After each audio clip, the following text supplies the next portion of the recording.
ZZ case 2024-03, Olive Branch, first meeting, the potential zoning resolution amendment discussion. Staff present this evening, Joe Schaefer, Director of Development and Zoning, Paul Benson, Deputy Zoning Director. Roll, Mr. Schaefer. Roll call, Mr. Bernert.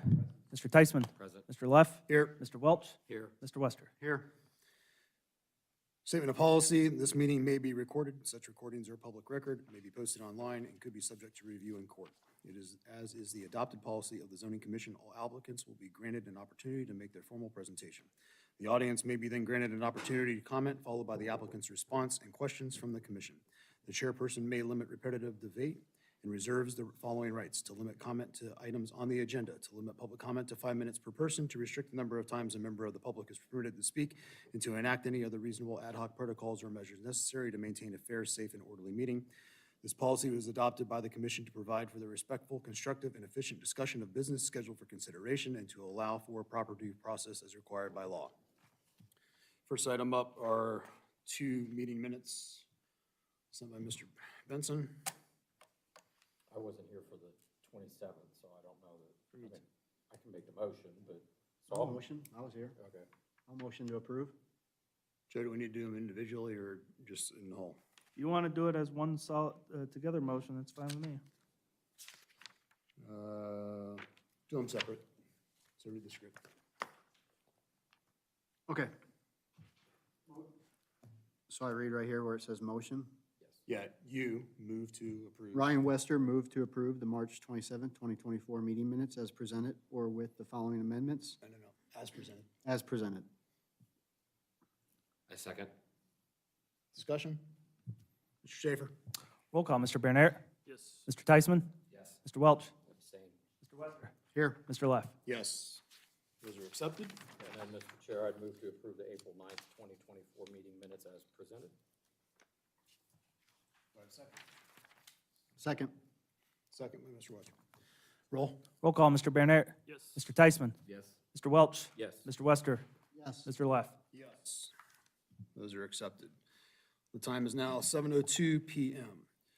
Romanelli GW LLC requesting approval of a final development plan to construct an 11,700 square foot office building and a 5,327 square foot daycare building on 2.276 acres located along North Gateway on an unaddressed lot immediately northeast of 7107 North Gateway, PIN 3173-42010100017, Westville, Ohio 43082, currently zoned Planned Industrial District, PID, also known as Northgate Office, zoning case number 2023-05. This is continued from April 9th of 2024. Any comments before we make the continuance motion? No, they did request a continuance again to the June meeting. They're going to be there because we got the plans for it this past Friday.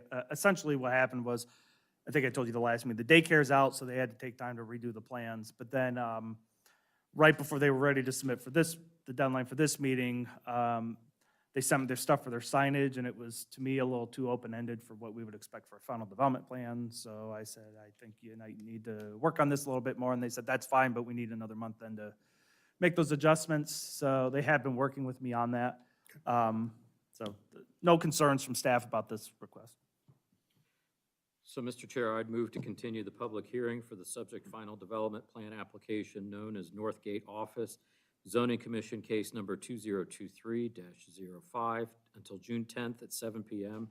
in the Genoa Township Hall. Additional or revised materials will be due to the Genoa Township Development and Zoning Department by May 20th, 2024 at 4 p.m. Have a motion? Do I have a second? Second by Sebastian. Roll. Roll call, Mr. Bernert. Yes. Mr. Tyson. Yes. Mr. Welch. Yes. Mr. Wester. Yes. Mr. Leff. Yes. Okay, continued. Time is now 7:04 p.m. And I apologize if I misread this again, but Germain Holdings LLC requesting approval of final development plan amendment to increase parking and add an outdoor seating and recreation area on 1.15 acres at 6300 Frost Road, Westerville, Ohio, 43082, PIN 3173-4201002000, currently zoned Planned Industrial District, PID, also known as Campfire Brewing, zoning case number 2024-02. This is continued from April 9th of 2024. All those speaking on behalf of Campfire Brewing, please rise and be sworn in. If you will speak at all on this account, raise your hand. Do you swear to tell the truth, the whole truth, nothing but the truth, so help you God? I do. Thank you. Be seated. You guys can come up to the table. Legal notice for this meeting was printed and published on March 23rd of 2024 in the Delaware Gazette, posted at the Genoa Township Hall on March 18th, 2024. An attempt to mail notice of this hearing to all property owners within 500 feet of the subject property was also made. The following were marked as exhibits A through H. A, the legal notice. B, affidavit of advertisement. C, sign-in sheet. D, application and plans originally received March 7, 2024. E, fire marshal email dated March 18, 2024. Exhibit F, staff technical review dated May 6, 2024 for May 13, 2024. G, the staff memo dated May 6, 2024 for May 13, 2024. H, all public comments received between March 7th, 2024 and May 13th, 2024.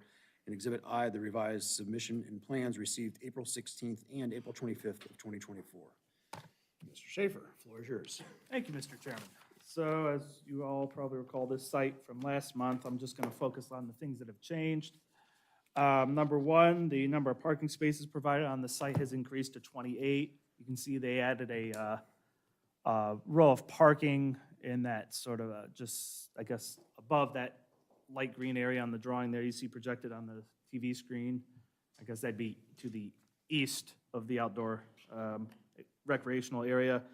And the light blue area, so overall, they've tried to do a much better job of sort of making some final decisions on what those outdoor spaces were going to be, how they were going to be designed, how that space was to be allocated. So that green area I was just talking about is still sort of the outdoor backyard game area. They have it labeled as cornhole, backyard games. I think we all can imagine what that kind of stuff would be. In the blue area, that's the seating area. So they have, you can see there's 8, on the left side of that blue area, there's 8 rectangles. Those are tables, 4-person tables with probably some umbrellas, I believe, per the spec we received. And then they have 3 fire pits, each with 4 seats around them. Again, we have typical design details for all that, and the fire marshal told me he's okay with the design of these fire pits. He's looked at that. Let's see. The outdoor area west of the existing building, in that yellowish area at the bottom of the below the building in this drawing, would be the west of that building. They now define as being continued outdoor storage like it is now, just to be used by the business itself. Let's try that again. The existing perimeter fence would remain, however, the gate separating the front parking lot from the rear storage area would be removed. They did add a second accessible parking space like we had talked about that they were probably going to need. They've provided some clarification on those concrete block walled-in bays where the landscape material used to be stored. You can see it says there, walls to remain, area to be used for recreation such as chalk, washable paint, Connect Four, basically sort of a little kids area. And they were going to have more of those. In my discussions with them as they were revising this, they had 2 more of them that they were going to use for that purpose, but I had concerns about it being such an area where it was likely going to be kids in there, being right up against the parking area. So they agreed, and they removed those 2. And so now the areas where those children would be are parallel and in line with the outdoor recreational area with behind the plantings, not occurring right next to where vehicles could potentially be moving in and out of those parking spaces.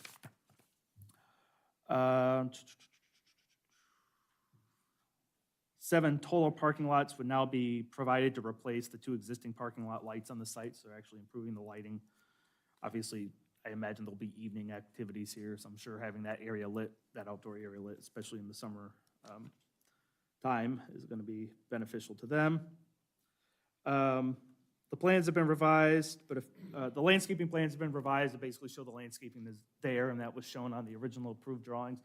There's a few shrubs missing that I've asked them to add, but big picture-wise, substantively-wise, I'm not terribly concerned. That's a very small edit at this point. So that did it for the memo, and the technical review basically reflected the same commentary. You can see the vast majority of the comments have been crossed out. Just the comment remaining about the landscape plantings I just talked about, and then also a comment about, I guess still some clarification about what some of those bays are gonna still be used for, that it remain, or are they just gonna remain vacant, sort of as is? Or is there gonna be storage in there? You can see they also moved the dumpster. I neglected to mention that earlier. The dumpster was gonna be in that eastern parking row, at the sort of the top of that image, where Paul Benson's got the little hand there.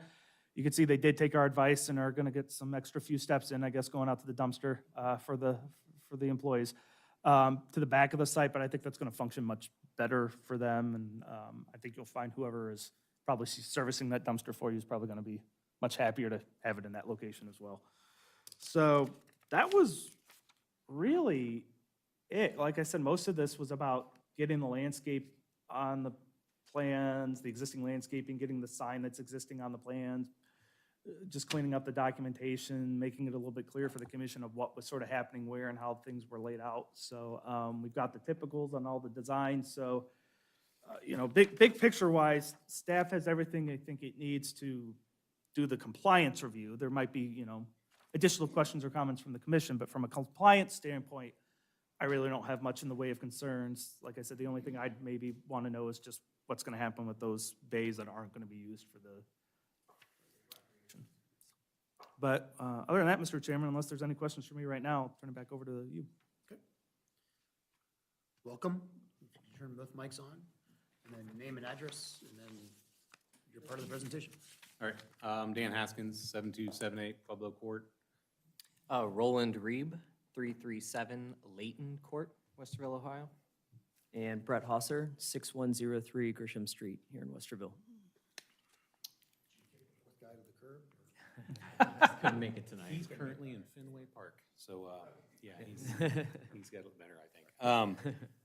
Yeah, working with Joe and all the comments that we got from the last meeting that we had, really took that to heart and wanted to make sure that we made this exhibit specifically very much more clear and less squishy, I believe was the word we used last time. So we tried to make this a little more firm and explain what exactly we're looking out there. And it kind of made us look internally a little bit harder too, as far as how we actually want to lay this out. So in regards to the two bays that we have kind of lost use of, we could see those also being used for outdoor storage type of activities, since they're not necessarily in the line of sight for the kid play areas, so.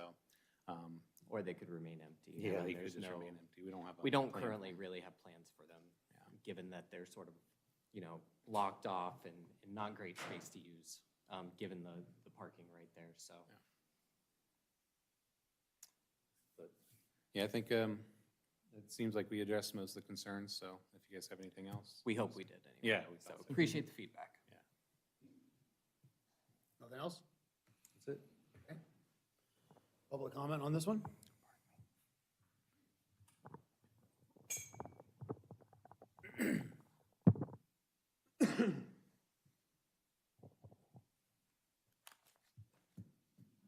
Good evening. My name is Rick Wheeland. I'm at 9500 Britton Woods Drive.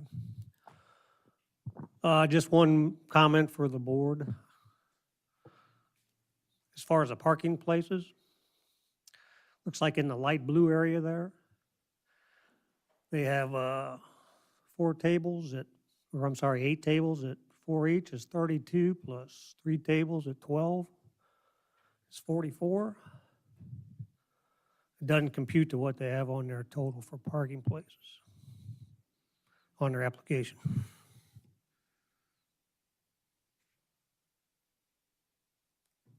Thank you. Anybody else? Going once, going twice? All right, public comments closed. Questions, comments? I guess one question I have is, I realize we've got two of these concrete, I'll call them bays, for lack of a better term, left open.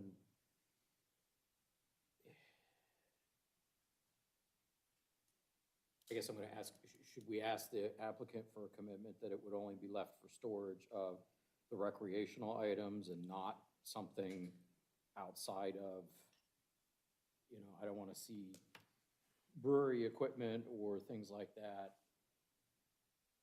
Maybe I'm just overthinking this, but intentions? What do you, Intentions can be for the recreational stuff, yeah, that's fine.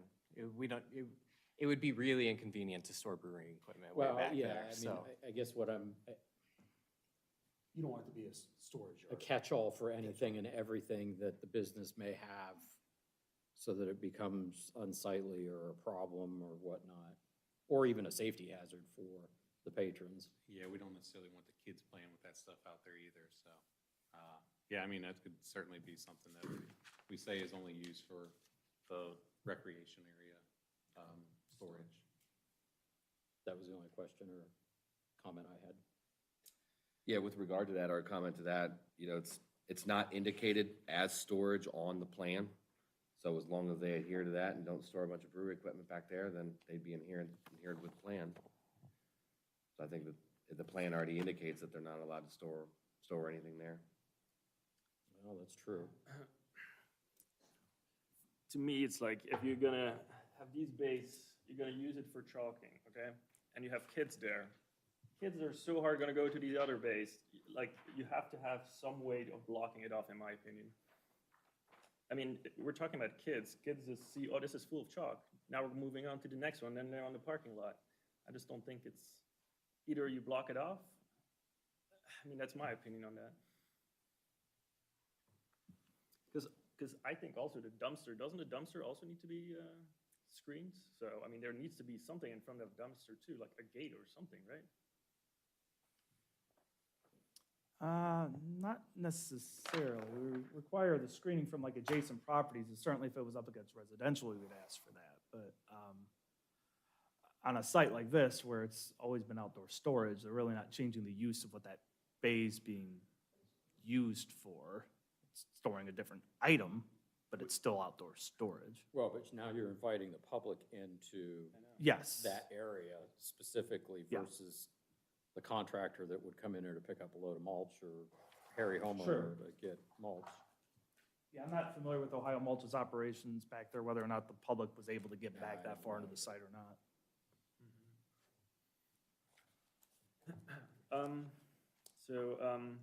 Also want to still say something about those planters with the lights. To me, they're not sufficient. Like, definitely where the parking abuts the cornholes, like, I suggest something like this, something like, definitely, can you go back to the plan for a second, Paul? Because, I mean, like, I know you put in parking blocks, but if you're in a truck and you shoot forward accidentally, okay, you're gonna be in that area with all these kids. I mean, I just think it's not responsible for just having these, that's very light. I mean, you just blow that over. I mean, it needs to be something more. Well, they've got parking blocks. Yeah, I know, but I mean, with a truck, you're going over that. I mean, you're immediately, like, normally in all our other code, we have like distances from parking lots because of reasons, like because of a safety issue, basically. And in this case, immediately it abuts cornhole. I mean, I think you need something else to have more safety there, just in case something happens. And I personally suggest that along the whole area where the driving aisle is. Because, I mean, you could probably make something yourself. I mean, you make a big wooden bin, basically, and fill it with dirt. Shouldn't be that costly, I don't even think. And you can, most likely you have a forklift. I'm not sure for it, but you could probably even move it with a forklift if you later on say like, oh, I want this configuration a bit different. But something like that is, in my opinion, a safer solution. All those boxes are planters, right? Correct, yeah, the intent, obviously, with having those was to have like a concrete base. So like you said, it's not like movable by hand, but yeah, it's like, we have a With pallet jack casters. that we could do it, yeah. So if you actually further down in the exhibit. So they're all gonna have posts coming out of them. They're gonna be concrete. No, at the not bottom. all of them. So a lot of them will look like this. I mean, And- it's all casters that you just like run into that with a truck and it goes immediately out of the way, something like that. I mean, that's my biggest concern of the whole thing. If you allow that, I mean, if there's an accident, it's. Are yours on wheels? We were planning so that intent. we can move them, because remember, for the other aspect that we were talking about, like to get stuff back behind or whatever, you were asking that we have them movable. Okay. Any other comments? Sebastian? No, that's just my biggest concern. Definitely since that parking lot now encroaches that area. Like last time it was only on the one side. I mean, then it's not really facing the activities, but now, I don't know. I just have some issues with it. If we were to put, say, like those ballast, or those, Bollards? Bollards, is that what they're called? Yep. Along, say, where the parking is there also, would that help alleviate your concern? How high are we thinking? How high is something like that? Standard bollard? Yeah. You can do 36 or a 48-inch bollard. But Okay, if I you mean, do maybe something like that metal would with- definitely be better. metal with concrete filled and you're going down 3 feet in the ground, if you're gonna do it, I mean, Yeah. that's, if you're gonna make it protective. I mean, sure. I mean, I'd rather see it planted because, Oh, okay. I mean, Yeah. because technically you're short in landscaping. I know this was grandfathered in, but I mean, it would be better to have some landscaping. Oh, Also, yeah. just for the. Or some really big concrete planters. Yeah, if the planter works, then I'd much prefer that also, so. Just something that has some. Some heft to make sure it Yes. doesn't come into the dining area. So let's make that some consideration. Yeah, 100%. All right, I want to acknowledge the fact that the work that you guys put into this and do improvement, so thank you for improving what this was. Couple things, on page 59 of your text, you call out 8 employees, but on all the other documentation, you call out 3 employees. So what is correct? The 8 would be, So and maybe not on site at all times, so Right. on site during operations, the majority of the time it'll be 3. But then we would have like, revolving staff of, 8 total, Yeah. but 3 at one time. yeah, Which typically. is how we're getting to the parking calculation. Sure, I mean, I think it's based on capacity, right? Yeah, which we use the. It's capacity plus employees. Plus 3 employees, which is how we get to Capacity at 32. 96, if you divide 96 by 3, Yep. you get the 32 plus the 3 spaces, that puts them at 35 required spaces. They actually have 37 spaces on site. I know I mentioned 28 earlier, that was 28 new spaces in addition to the 9 spaces that they already have. Okay. All right, so just from a final text clarification, you might want to call out the 8 as 8 total versus that. 2 lighting questions. In the ADA spots out front, I don't see anything from a lighting perspective. Is there something existing or not? I believe there's one proposed on the opposite side of the parking. That is On the east way side? on the other side of the lot, which will be partially blocked by the corner of the building. Is it not shown? You've got a proposed one back there, but there's nothing over the 2 ADA spots.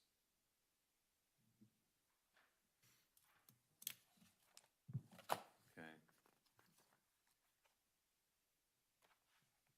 Yeah, I guess it'd be on the top side of that, Paul, on the opposite side, is where we had one proposed. Paul, scroll it down a little bit so we can see the parking piece. Yeah, we do There's have one way up across, there on the yeah, corner, yeah. but from a lighting perspective, I don't know if that's sufficient for the ADA. Light at the top of the front?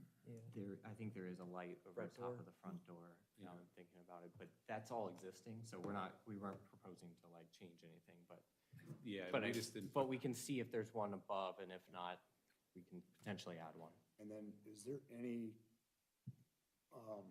lighting on the building itself? I mean, I know we've got string lights that we're gonna put up, and you've called out what those things are, but I don't see any call outs for what's above doors or sconces or any other building I don't think there's illumination. anything on there. Other than up front, on the front.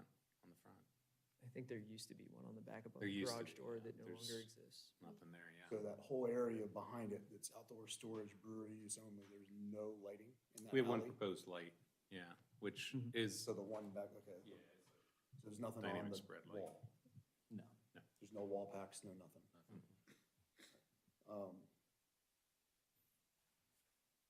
I think with, because that door in the front is actually your main entrance into the interior portion, right? Right. There is an overhead light there. Yeah, yes, and then I mean, this. you can see the parking lot, right? I mean, it's hard to say which one they'll come through. I mean, we can't fully predict that, but intended is to be the Intended front is- is the, yeah. So probably ought to have a light there.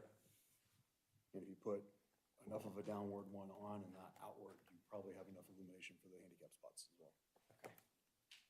And that'll probably get flagged during the building code I would think so. review. And they have specs for the downward facing lighting, the flush, and that would be what I would expect them to install if they're putting any new lighting in. I imagine you're gonna get, it's gonna get asked. Yeah. You know, they do the ADA review and the entrance piece. Yeah.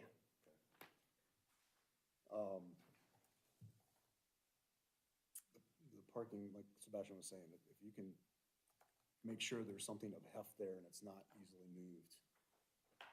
You're asking for a lot of people to do outdoor activities, which I think is great, but interacting with the parking and now being accessible into an active parking lot with some open areas is, just keep that in mind.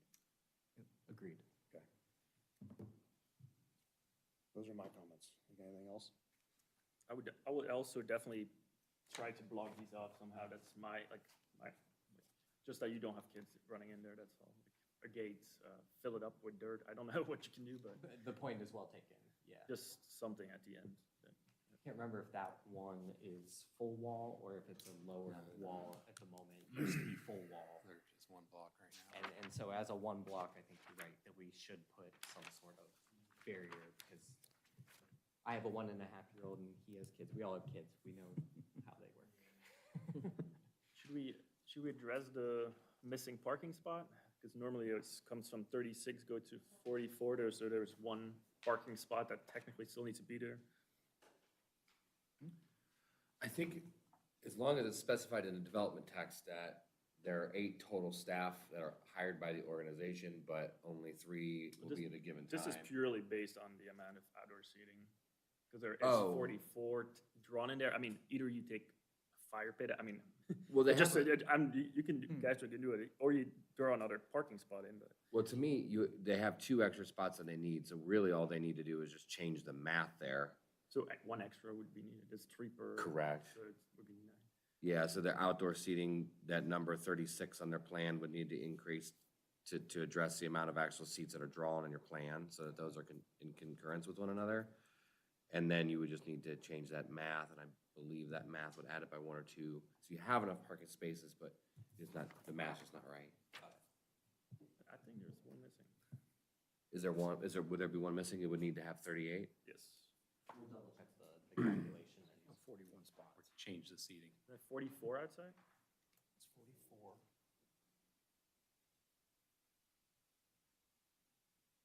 Plus. Wonder if we remove the existing.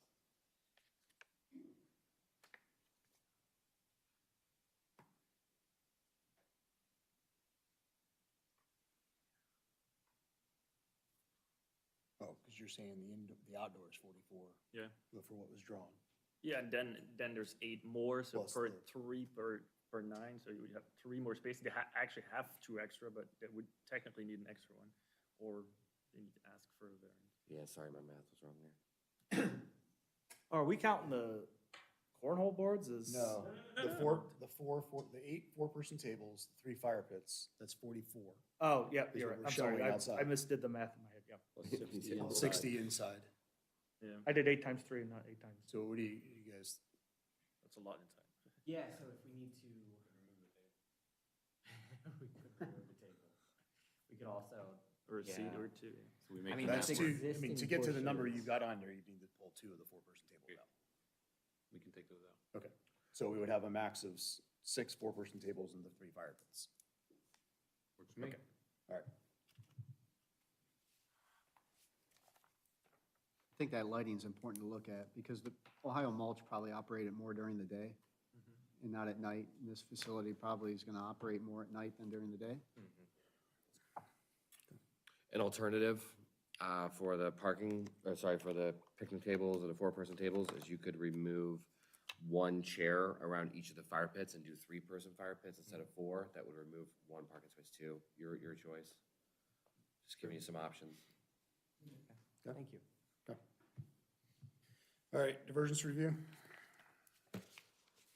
So, Mr. Chair, per section 2707.07 of the zoning resolution,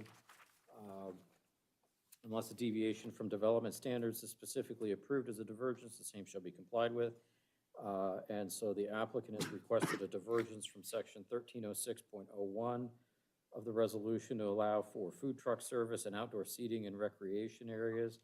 The question posed to us is, do these divergences promote or not have an adverse impact?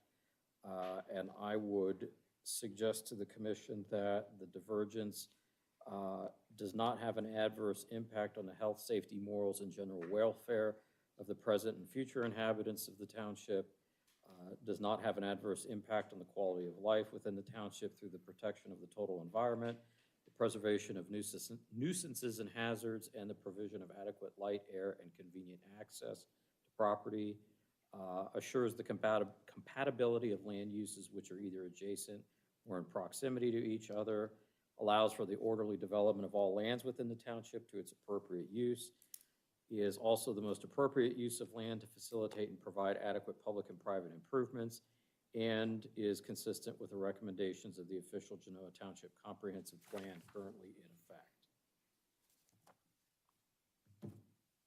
Okay. That being, Does anybody have any comments to that? No. Good.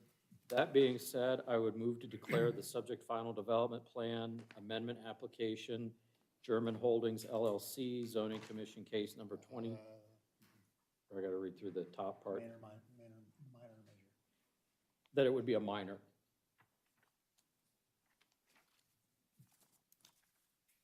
Yeah.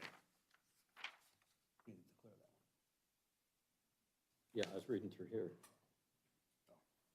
already No, Sorry. right here, correct? Sorry. Okay. So I would declare this a minor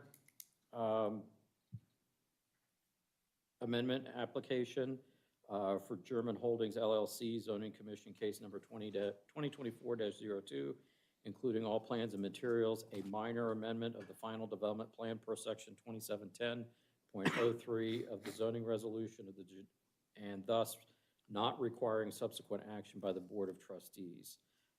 I'm making this motion based on the fact that actually the findings of fact with respect to the divergence of B through G of the permissible reasonings for a diversion. And frankly, this is a lesser impactful use in a planned industrial district than the prior use of the property. We have a minor motion. Do I have a second? I'll second. Second, Mr. Shaver?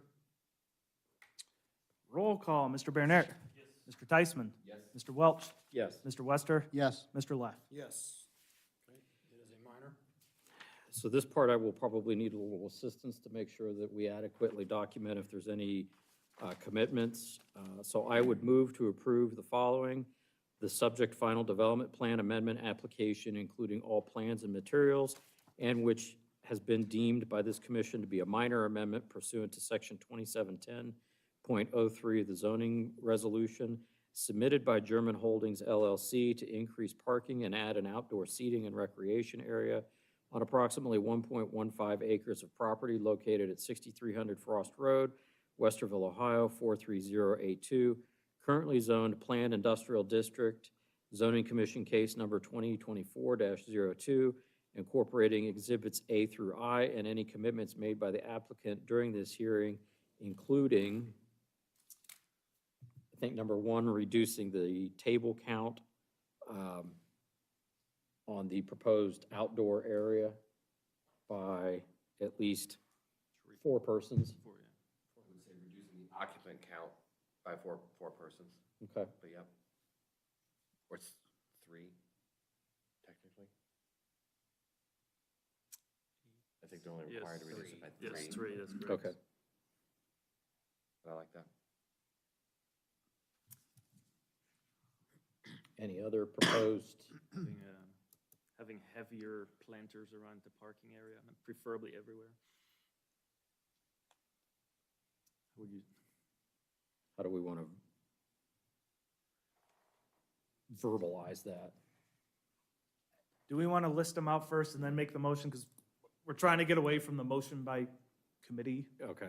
approach. So I'm fine having the conversation, but I think we ought to have the conversation first and then All right. let me list them wi- out and then make the motion. Let me Just- withdraw, It helps us make the record and makes the record a lot cleaner. let me withdraw my motion for the time being. And so we have the first commitment being to reduce the occupant count on the outdoor area by 3 persons.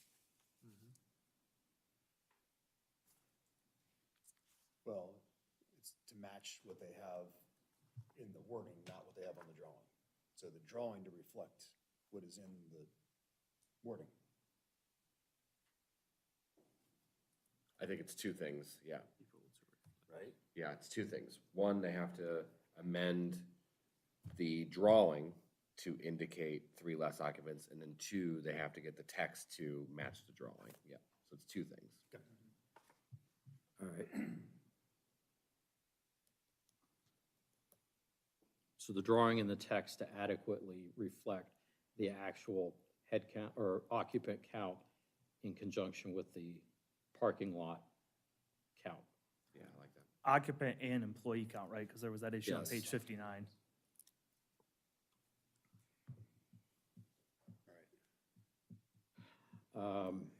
And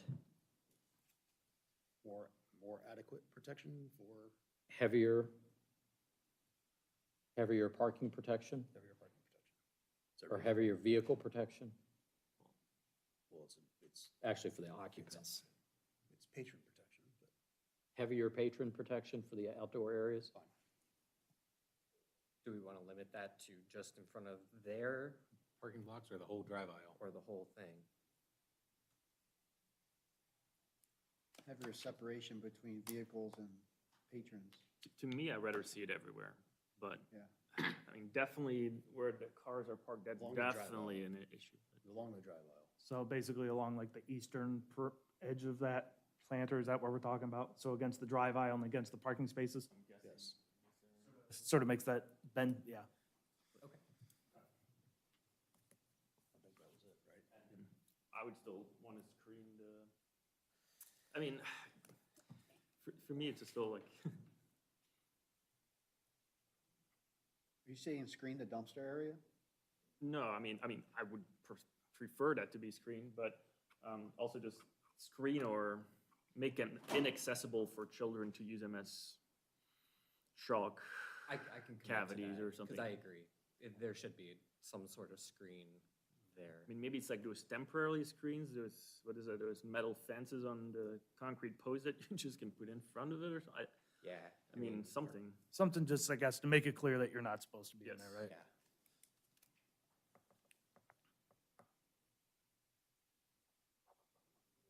So what, to apply screening To prohibit access. prohibit access to the bays. Neighboring bays.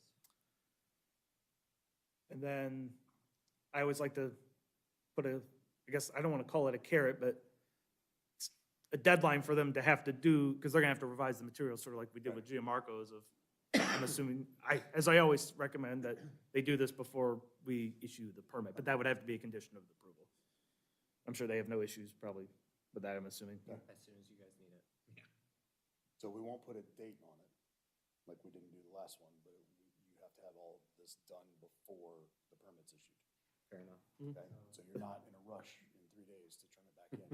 So I guess to be, That's fair. just to be clear, their approval doesn't represent the zoning permit. You'll still have to get a zoning permit from my office if this gets approved, but it's basically, you're just providing me the materials that they approve, and then we just issue the permit for it, so it's, Okay. that's the easier process, assuming we get all this stuff cleaned up. All right, anything else? All right, start again.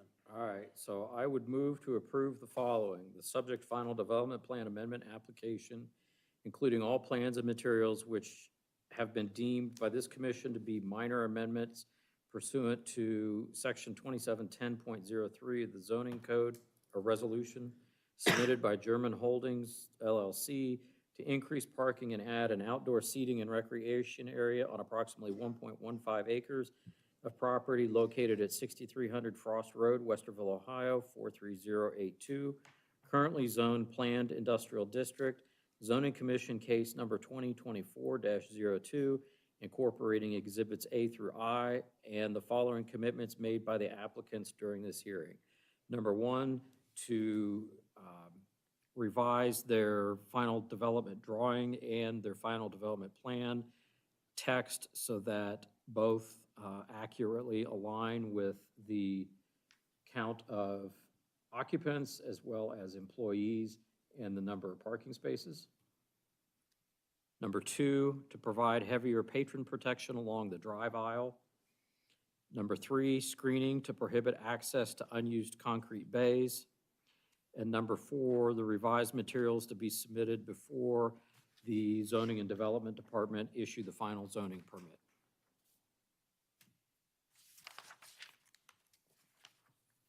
I second that motion. Sorry, I further move to approve the following divergences from the Genoa Township zoning resolution. A divergence from section 1306.01 to allow for food truck service and outdoor seating and recreation areas. This motion to approve the subject final development plan amendment application is based on the findings of fact and conclusions previously elicited, which were B through G, that's boy through golf, with respect to the lack of impact or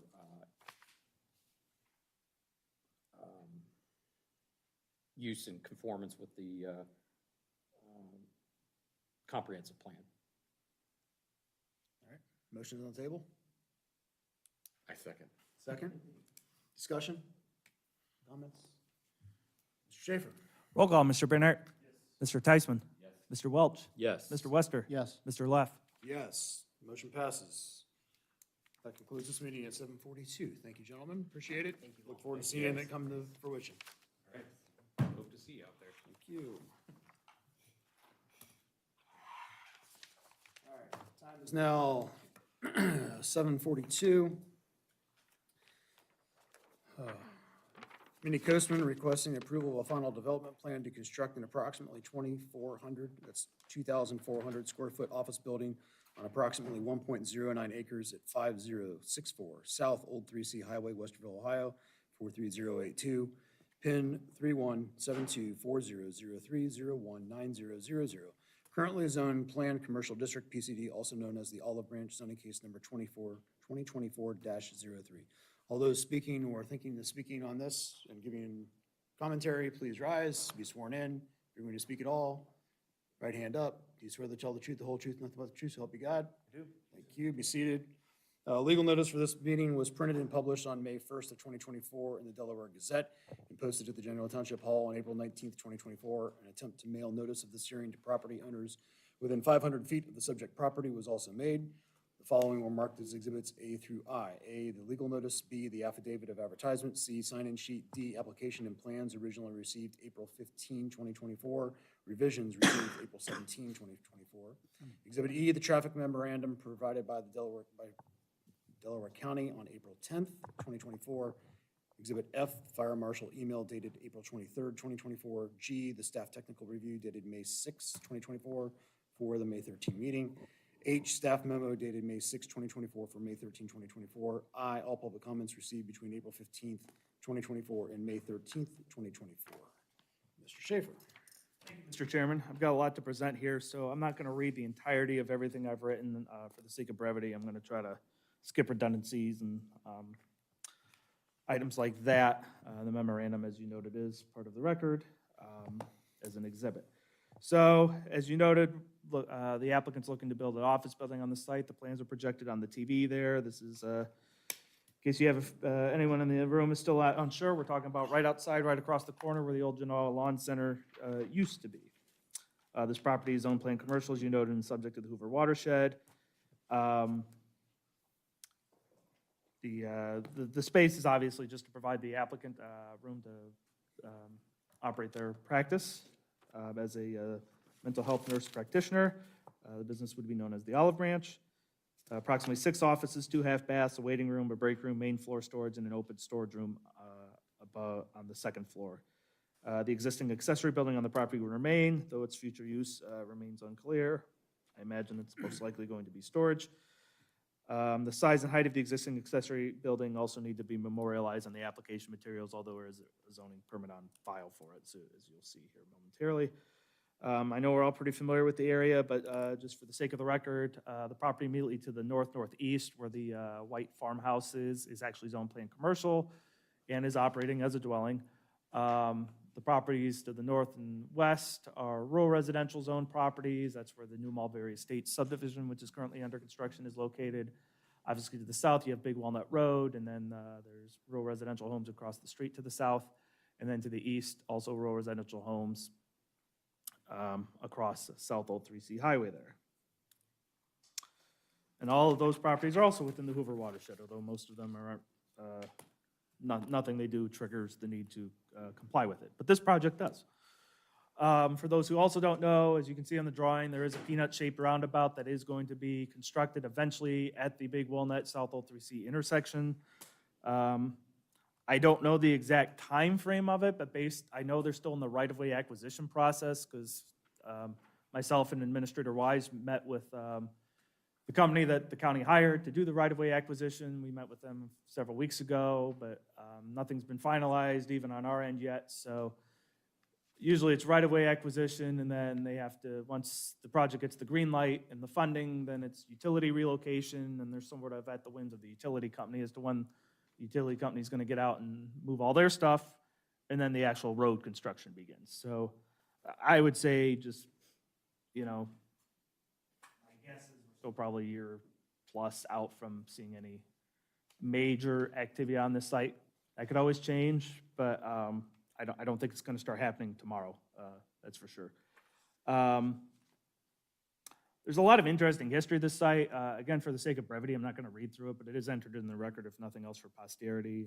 The old building essentially dated back to the 1920s and was over in the old Village of Africa in Orange, the best I can tell, and was relocated, or actually built in the early 1900s and then relocated into Genoa sometime in the 20s, and I think it's had numerous uses over the years. The site itself, its current zoning, a planned commercial district, is very unique. Best we can tell, it was put in place in 1987 when the two Genoa codes zoning codes were merged into one. And the zoning is unique because typically when you have a planned zoning district, you have a development plan that goes with it. This got put into a planned zoning district but has no development plan on file. So it's caused a lot of interesting discussions to occur over the years with the prior occupant of the site in terms of changes, and as well as people who are interested in the site when it was on the market, as well as the applicant this evening of how to resolve this. Basically, where staff's position has been the past several years was because it was a plain zoning district but didn't have a development plan, the only way to modify the exterior of the site in any meaningful way was to go through the process of getting a final development plan approved. That's what we have told everyone who's looked at this site or been on this site over the years. Despite the prior owner being told that, he never opted to go that route. But now here we have in front of us this evening, and we can hopefully finally get a plan on the record for this property. Again, a lot of history here. There's BZA cases that were involved primarily with the old use for the accessory building, the changeable copy sign that is still currently standing out there.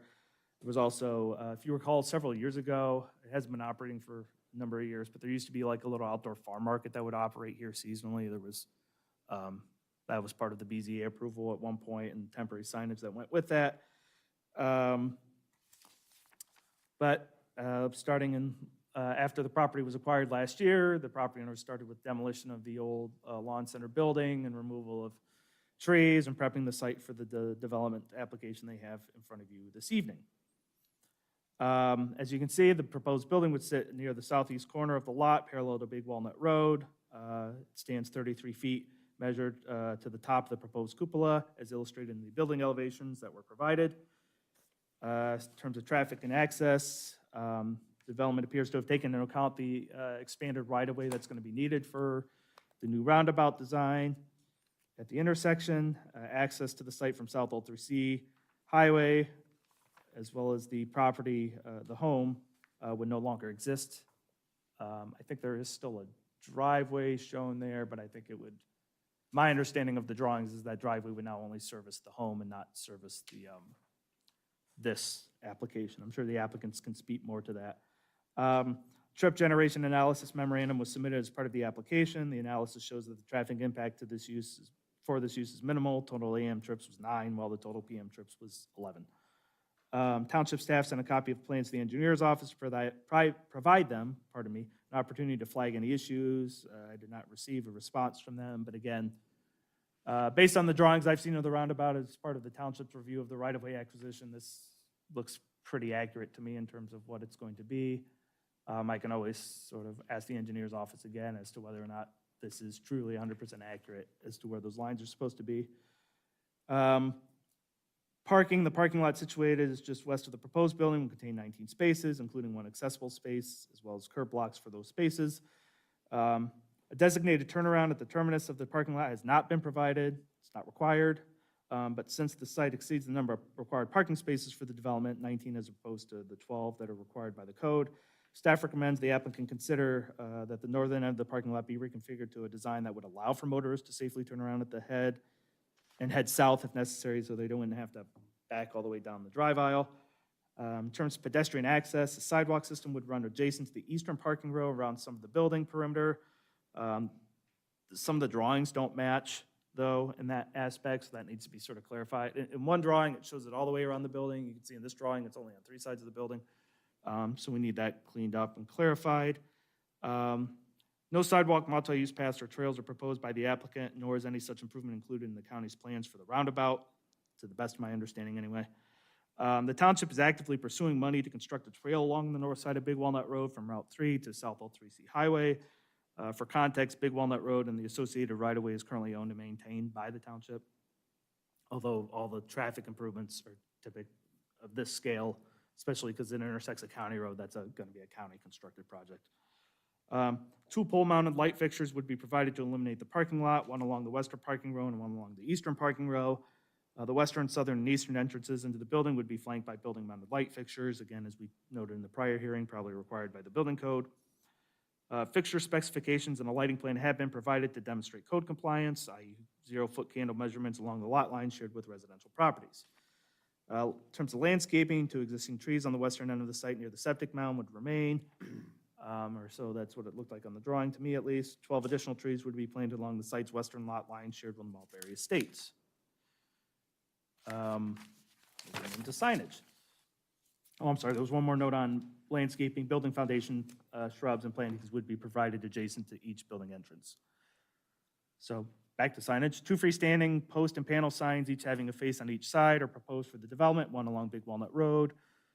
Since moved out of the right-of-way since this application was submitted, and another along South Old 3C Highway. Each side would be illuminated externally. Their heights are 8 feet.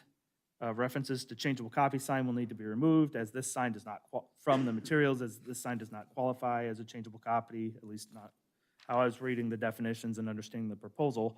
Subsequently, the message area of the sign, including the panels, need to be reduced no more than 25 square feet per side of that sign, because it's a post and panel sign.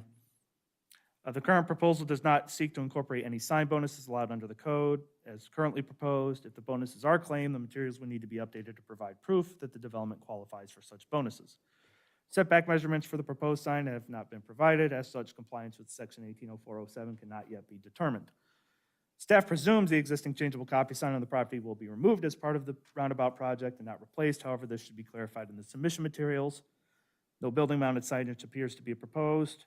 The applicant will be entitled to certain signage permitted within section 1803 of the zoning resolution without having to include it on this plan. Also, such signage does not generally require a zoning permit unless otherwise stated in certain specific instances. And this, again, not need to be included in these plan materials. Development text and plan materials will need to be updated to remove references to divergences that have been requested to allow the sign along Big Walnut Road within the right-of-way. Basically, after I got the plans and I saw that, I contacted the applicant and told him that that was going to be a no-go, even if zoning, by some grace, allowed it. Again, township, non-zoning entity of the township controls Big Walnut Road, and we just don't allow signs in any township right-of-ways anymore. There's some old ones out there that are in there, but anymore, we don't. They're just, it's a it's a safety issue. It's a liability issue for the township. If someone goes off the road and hits the sign, we're liable for it. Maintenance for cutting grass, need to do utility work, the signs get in the way. So that's why we just don't allow the permanent signs in the right of way anymore. So they need to clean up the plans and materials to reflect the modified proposal in its entirety. Septic and sanitary, the property is currently on a septic system, would remain so. So under this proposal, a sanitary sewer is not immediately in the area.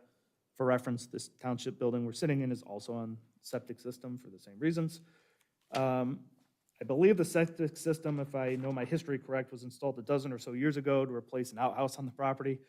The mound is located on the western end of the site, while 2 tank areas are located immediately north of the proposed building. As far as stormwater and drainage is concerned, stormwater management would be provided via an underground detention basin beneath the proposed parking lot. Brief soils analysis was also provided with the applications. The site, like much of the township, is made up entirely of Bennington silt loam, which has slow water infiltration and transmission rates and has very little slope, relatively flat. Letters confirming utility availability have been provided from Delco as well as AEP. A letter from the natural gas company was not included, which we usually like to see. As already noted, sanitary sewer is currently not available in this area. The proposal does not appear to include a dumpster. The applicant should identify in the materials how trash and recycling will be stored and handled on the site. Divergence requests, there are numerous, so bear with me. And they're numerous due to the nature of this site. It's small, it's a corner lot, there's a lot going on. We've told everyone over the years, just like a couple other sites we saw on Maxtown Road, that for anyone to do anything meaningful on this site was gonna probably require numerous divergences because it just, there's just not a lot of room here to do much. So let's jump right into it. Again, the list is also longer because it's also subject to the Hoover Watershed Overlay, which adds some code sections. So divergence number 1 to section 70303A4 requires a 170-foot open space buffer along the track's perimeter street frontage, which would be Old 3C and Big Walnut. The request is to provide a 1-foot setback from Big Walnut Road right-of-way. Staff note this divergence request, including the text and the divergence list, need to also account for the setback from South Old 3C Highway. Also, why is identified in the text needs to be added to the list of divergence requests for the olive branch in the application packet. The second divergence to section 70308, which requires that the parking lots be located no closer than 170 feet from the edge of the contiguous right-of-way. The request is again to provide a 1-foot setback from Big Walnut Road. And staff's note about also needing to include the setback from South Old 3C Highway applies here as well as they need to note, or they also need to note whether any of the plantings required by that section 70308 are going to be provided. Third divergence is section 70310, which requires a sidewalk, multi-use path, or pedestrian easement along the parcel's frontage on existing streets. The request is to not provide any of the amenities. Note, there already is a multi-use path along South Old 3C Highway, as you probably are aware. The county's current plans for the intersection, again, do not contain any pedestrian ways along Big Walnut Road that I could see. Mulberry Estates to the west did provide an easement to the township across their frontage for such an improvement when it was platted. I've already talked about the township is seeking funding. I'd have to talk to Administrator Wise as to whether or not he thinks if we get that funding, whether we would just build that trail in the expanded right-of-way or whether or not there'd be an issue. But I would like to think there's going to be enough room in that right-of-way for us to fit the trail in, just like the trail on Old 3C is in the right-of-way. That's already there. Divergence number 4 to sections 120303A and B, which requires a 75-foot wide green strip between any development of the property and any lot line shared with residential or planned residential zone property, as well as to provide a 75-foot wide visual and mechanical buffer in such area. The request is to reduce the required setback to 5 feet. Staff note it is unclear whether this divergence request applies, as none of the proposed development appears to be within 5 feet of any of the lot lines shared with a lot within a residential zoning classification. The lot to the northeast containing the existing home, as I noted, is planned commercial. So even though it's a home, it would not qualify because it's not zoned residential or planned residential.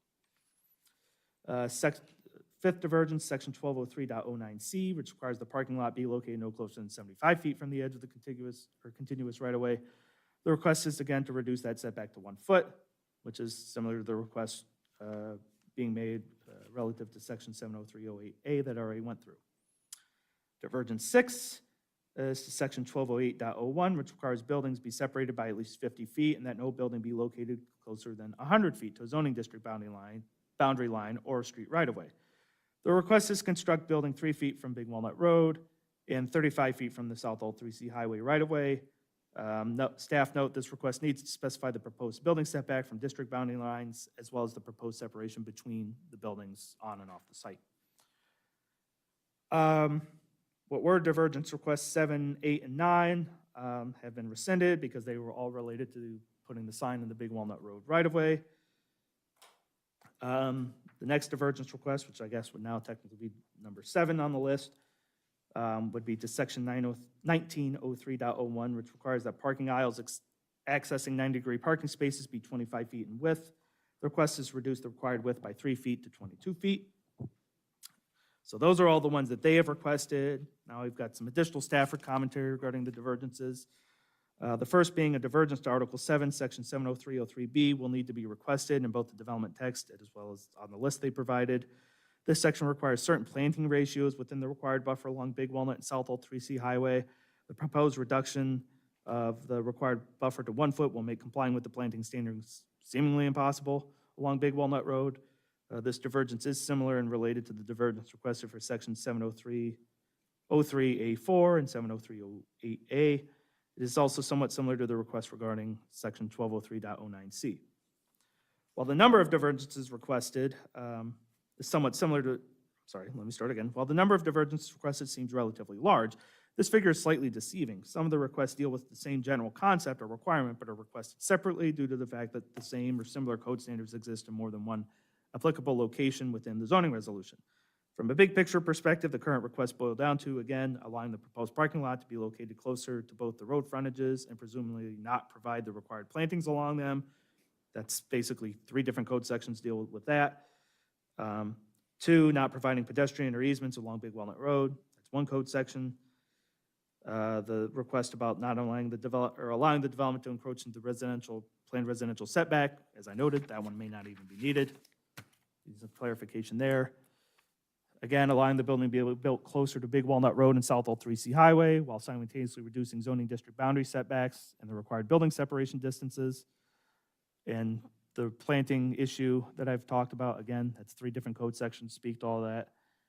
And reducing the required parking drive aisle width. So, if you boil it down into principally speaking what they're really asking for, as currently listed, there's 4, maybe possibly 5 they need, but because, again, there's redundancies in the code section, that's what blows it up to the 8 or 9 that we got to when I was reviewing it. Moving on to staff commentary, commercial utilization of the subject property is generally consistent with the recommendations of the Genoa Township Comprehensive Plan. Chapter 4 of the plan recommends neighborhood-scale commercial office uses on parcels already zoned commercial and/or industrial, which this is. However, that recommendation technically only applies to properties serviced by sanitary sewer. So there's that little bit caveat. However, while this property is not serviced by sanitary sewer, as already noted, it is zoned for commercial use. It has been zoned for commercial use for decades and planned for commercial zoning / use planned for that commercial use and zoning since at least the 2008 comp plan. Furthermore, the comprehensive plan map shows the land use recommendation of the neighborhood scale commercial plans. So to me, this makes it clear that continued commercial use of the property is envisioned by the township, especially considering it's going to have this huge roundabout and 2 pretty busy roads adjacent to it. Staff's technical review is attached to this memo. Numerous comments, including those pertaining to text cleanup and wordsmithing, need to be addressed. However, significant items include additional information regarding the acreage of the site and taking the right-of-way into account, pre- and post-roundabout needing clarified, or provided and clarified. Clarification and consistency regarding the size of the proposed building, as there was some discrepancy in the numbers throughout the materials. I think it's 2,400 square feet, but there's a couple different figures in the materials, so we need to pick one and go with it. The intended future use of the existing accessory building. As I said, it's probably storage, but we need to clarify that. Intentions and clarity regarding prior approvals granted by the BZA for the site. Are they rescinding them? Are they wanting to retain some of them? I guess the commission doesn't really have the right to take them away from them. We just need to know, do they want to just keep them as part of the record, or do they want them officially rescinded? I really probably don't care either way, because I don't think really they're going to be, if this site gets approved as proposed, or some modification thereof, I doubt anything that those BZA approvals granted would be even relevant here, but for the sake of the record, we probably should have it just clear one way or the other. There are parking lot design and landscaping requirements for properties within the Hoover Watershed Overlay District. There's some modifications that are going to need to be made, probably to adhere to those. We need clarification regarding the divergence for sidewalks. Figures and calculations used to compute the proposed lot coverage need to be provided to verify accuracy. They told me what the end figure was, but I want to see the math. I want to see the work to verify those calculations. How trash and recycling again will be stored and handled, as I noted, needs to be addressed. The distance of the proposed building from other buildings, as well as the setback of the proposed building from lots within a residential or planned residential zoning district, need to be clarified or labeled, so we fully understand how that's all working. Screening of the proposed parking lot from Big Walnut Road, again, that might get rolled into a divergence request. Proof that the Delaware County Public Health District will authorize this development to utilize the existing septic system. Inconsistencies in site layout between the drawings, i.e. the sidewalk around the perimeter of the building issue I discussed. The setbacks of the proposed freestanding signs for Big Walnut Road and nearby residential properties. The illumination times of the proposed signs. The message area of the proposed signs being too large. The fate of the existing sign on the property. Possibly the likely needing a divergence to section 70303B. Clarification of the divergence pertaining to section 70310. Clarification of the divergence pertaining to sections 120303A and B. Rescinding and deleting the divergence is no longer being requested, relevant to the signs in the Big Walnut Road right-of-way. Providing response to the divergence review standards found in the zoning resolution. So I'm going to just add some additional final commentary here, and then hopefully we can move on with the hearing. The primary reason for setback requirements, in my opinion, from right-of-way lines is to ensure that sufficient room exists should a right-of-way ever need to be expanded to accommodate roads, pedestrian infrastructure, drainage, or utilities. The aesthetics of such are generally subjective. As a general matter, modern planners tend to advocate for buildings in particular to be located closer to the road as they enhance the pedestrian experience and can actually assist in traffic calming. A significant portion of this lot's property along Big Walnut Road will be taken as right-of-way for most, if not all, of the aforementioned purposes. While staff cannot say that the road intersection will ever need to be expanded again in the future, it seems unlikely that such expansion will be needed after the roundabout is complete, at least not within, any immediate time frame, hopefully. Furthermore, the distance between the post-construction curb of the New Big Walnut Road is not labeled. Staff estimates it to be approximately 30 feet in width. Assuming this is correct, the proposed parking lot building will look like they are set back much further from the road than they actually are. And if you compare it to that 1 foot setback you're looking at, due to the fact that the right-of-way line is, again, considerable distance away from the paved roadway. I estimated the parking lot being around, looking like, visually it will look like it's about 31 feet back from that curb, and the building being approximately 33 feet, give or take.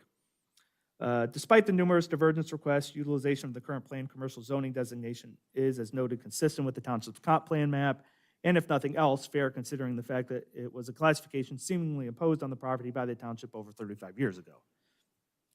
Furthermore, in my opinion, asking the property owner to rezone would be onerous, as it is an action of the township may have been able to proactively unilaterally undertake at any time had the plan designation been previously identified as a concern. Also, if the property was a straight zoning district, any relief to the standards of the zoning resolution would require variances. The legal standard for variances differ from those for divergences, can potentially be more difficult for the applicant to surmount given the quasi-judicial nature of variances. Also, generally, if this site were to go, historically, when the BZA gets these types of properties, and there's a lot of variances, if there's an opportunity for the BZA to say, we think you need to get a development plan instead, that's probably what they're going to tell them. So if this proposal was a straight zoning district, community business, and had to go to the BZA and ask for half a dozen variances, the BZA is probably going to tell them, you need to rezone this to the planned commercial district, go to the zoning commission, get a development plan, and get divergences for whatever you need. So what I'm trying to say is I don't want them to get stuck in a position where the zoning commission says, oh, you need to be commercial, community business and go to the BZA, and then the BZA tells them, oh, you should be planned commercial and go to the zoning commission, and now you've got two different boards pointing in two different directions like the scarecrow, and the applicant doesn't know what to do. So to me, utilizing the existing zoning flag classification, even though it does result in some divergences, makes sense.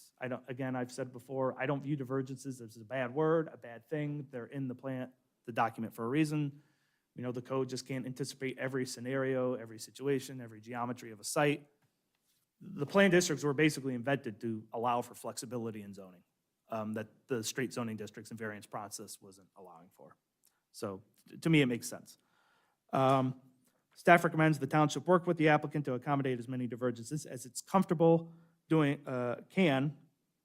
within reason, obviously, due to the numerous challenges inherent to the site and its surroundings, that again being the size, geometry, the corner lot, right-of-ways, septic system location, especially given that the proposed development is relatively modest in terms of size and impact. Without divergences, development of this property in any kind of reasonable or significant manner would probably be very difficult, if not almost impossible. Leaving the lot underdeveloped would not be good for the community and could potentially create legal problems for the township. Subsequently, there are very few vacant or underutilized commercial properties, left in the township. This is especially important to note since the township is getting closer to reaching build-out. Allowing properties to be redeveloped will encourage reinvestment and will also allow the community to evolve to meet the needs of residents and the market as opposed to stagnating.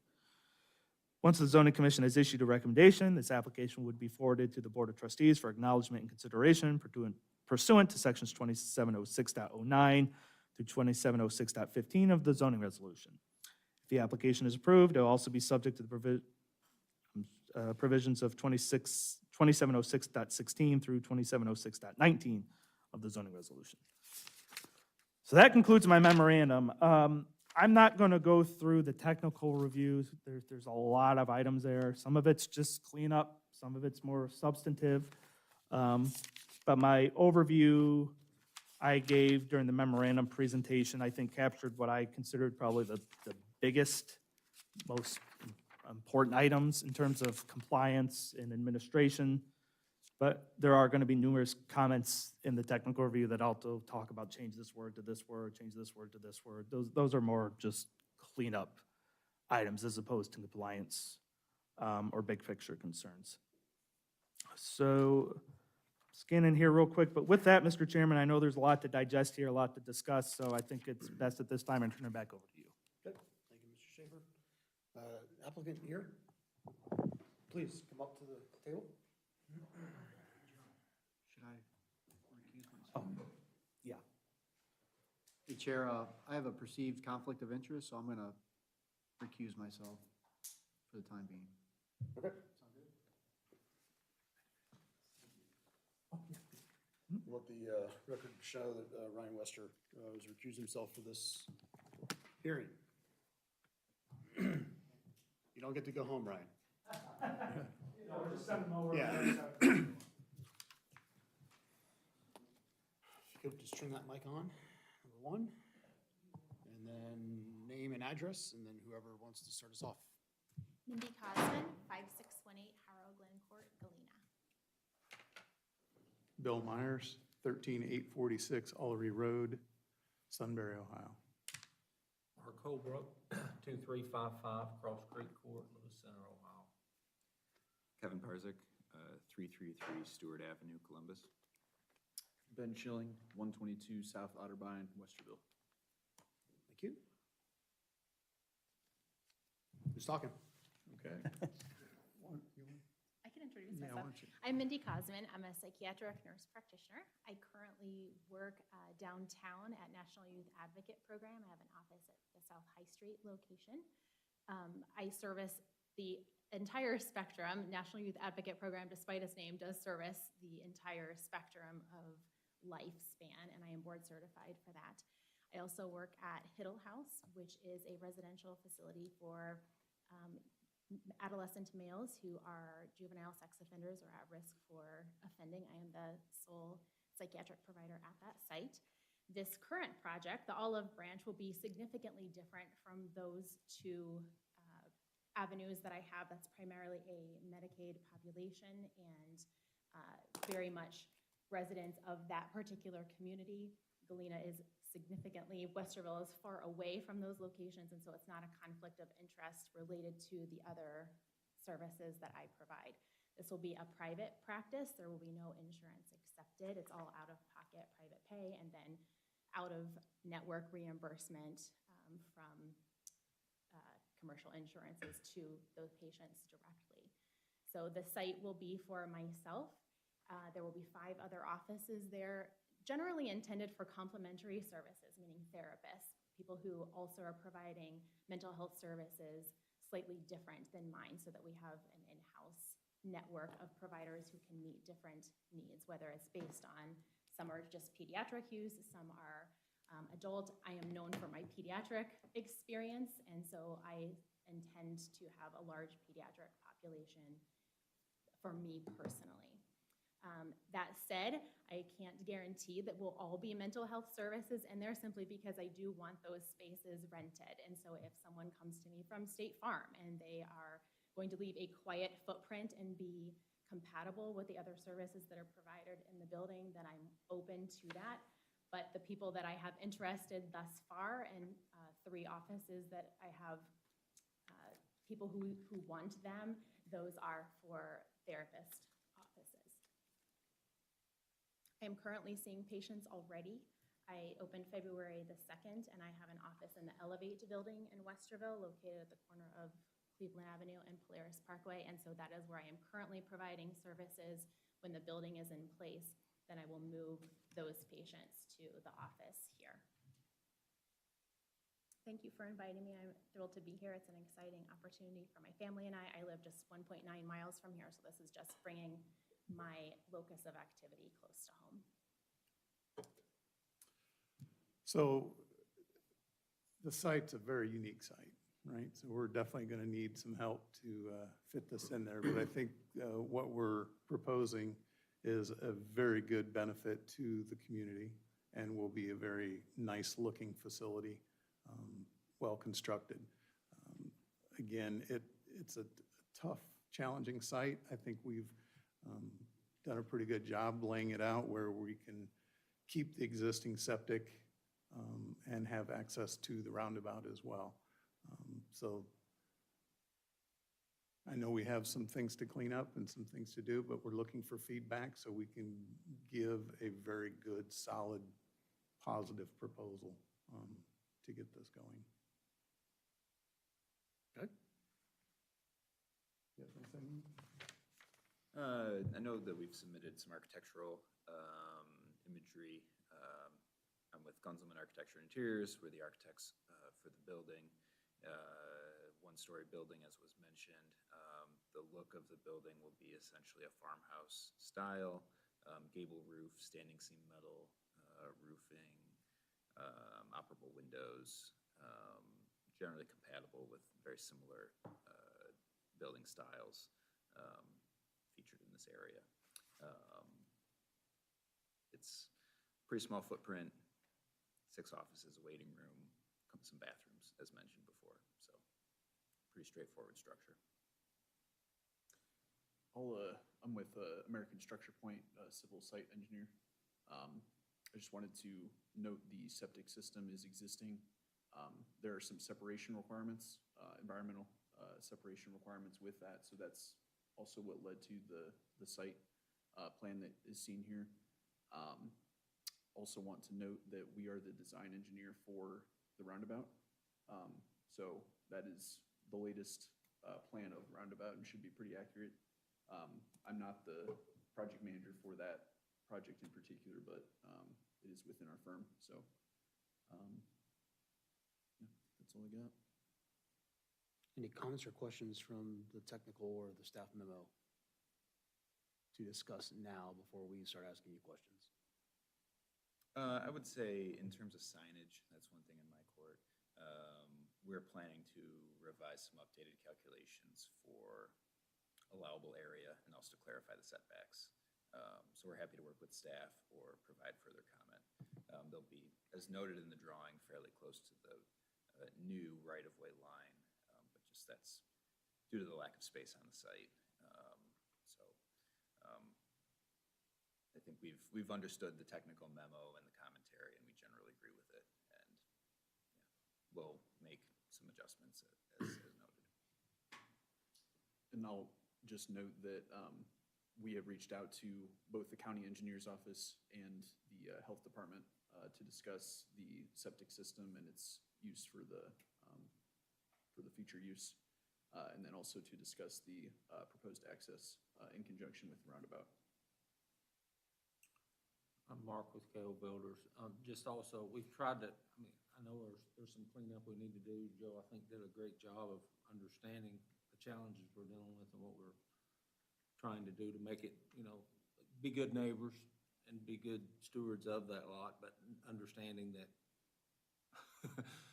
you almost couldn't build anything there if you didn't ask for some divergences here to make this work. But I think it's something everybody will be proud of. We also went and met with the health department, and I feel good about the meeting and with what Structure Point did about them approving what that is or mitigating what's there. The use should be much smaller than probably what a residential use is. It's 2 half baths just to service, patients that may or may not need it. Very similar probably to, but even smaller than what the township office would be. But we feel it to be very complementary, and we're working to try to, there's a lot of moving parts on this, and we're doing our best to comply with as few divergences as we can, but still, make it doable. Say something about the garbage? As far as the garbage, so we just plan to have one single trash can, one recycling bin. There will not be a dumpster there. I anticipate that we'll have less garbage there than my family of 4. I, for one, am paperless, and so all of my documentation is electronic.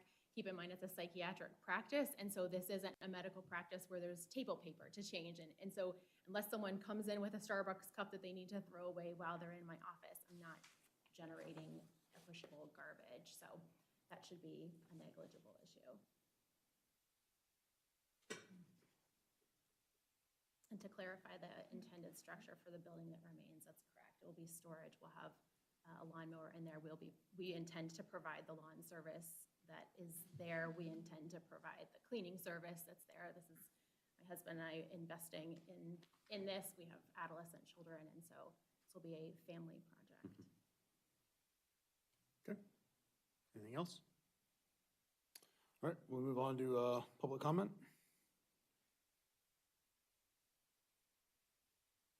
Name, address. Rick, you need to be sworn in, since you didn't raise your hand last time. So do you swear to tell the truth? Swear to tell the truth, only the truth, so help you God. Yes, I do. Yeah, thank you. All right, go, Rick. Yes. Rick Wheelan again, 9500 Britton Woods Drive. Looking at your development here or whatever, you've got an attic. They have an attic up above, it looks like. But there doesn't show any steps going up to it on their floor plan, as far as on the drawings. Plus, I wanted to bring up an issue, I think it's, I don't know if it's section 1905 of your code, as far as loading zones. And I wanted to see if this is required for this type of a parcel, that it has to have a loading zone and stuff on it because of the classification that it's in.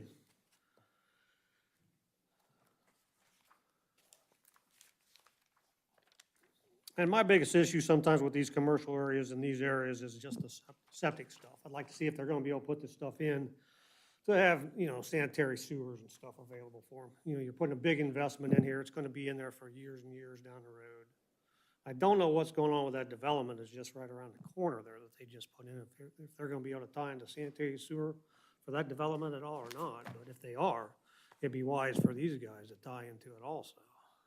That would free up a lot of your divergences and stuff on that lot if they could, because they're gonna be tied into a lot of land with that existing septic system, plus additional septic systems. They're gonna find out they're gonna need another leach bed for future use on that property if they try to maintain that existing one.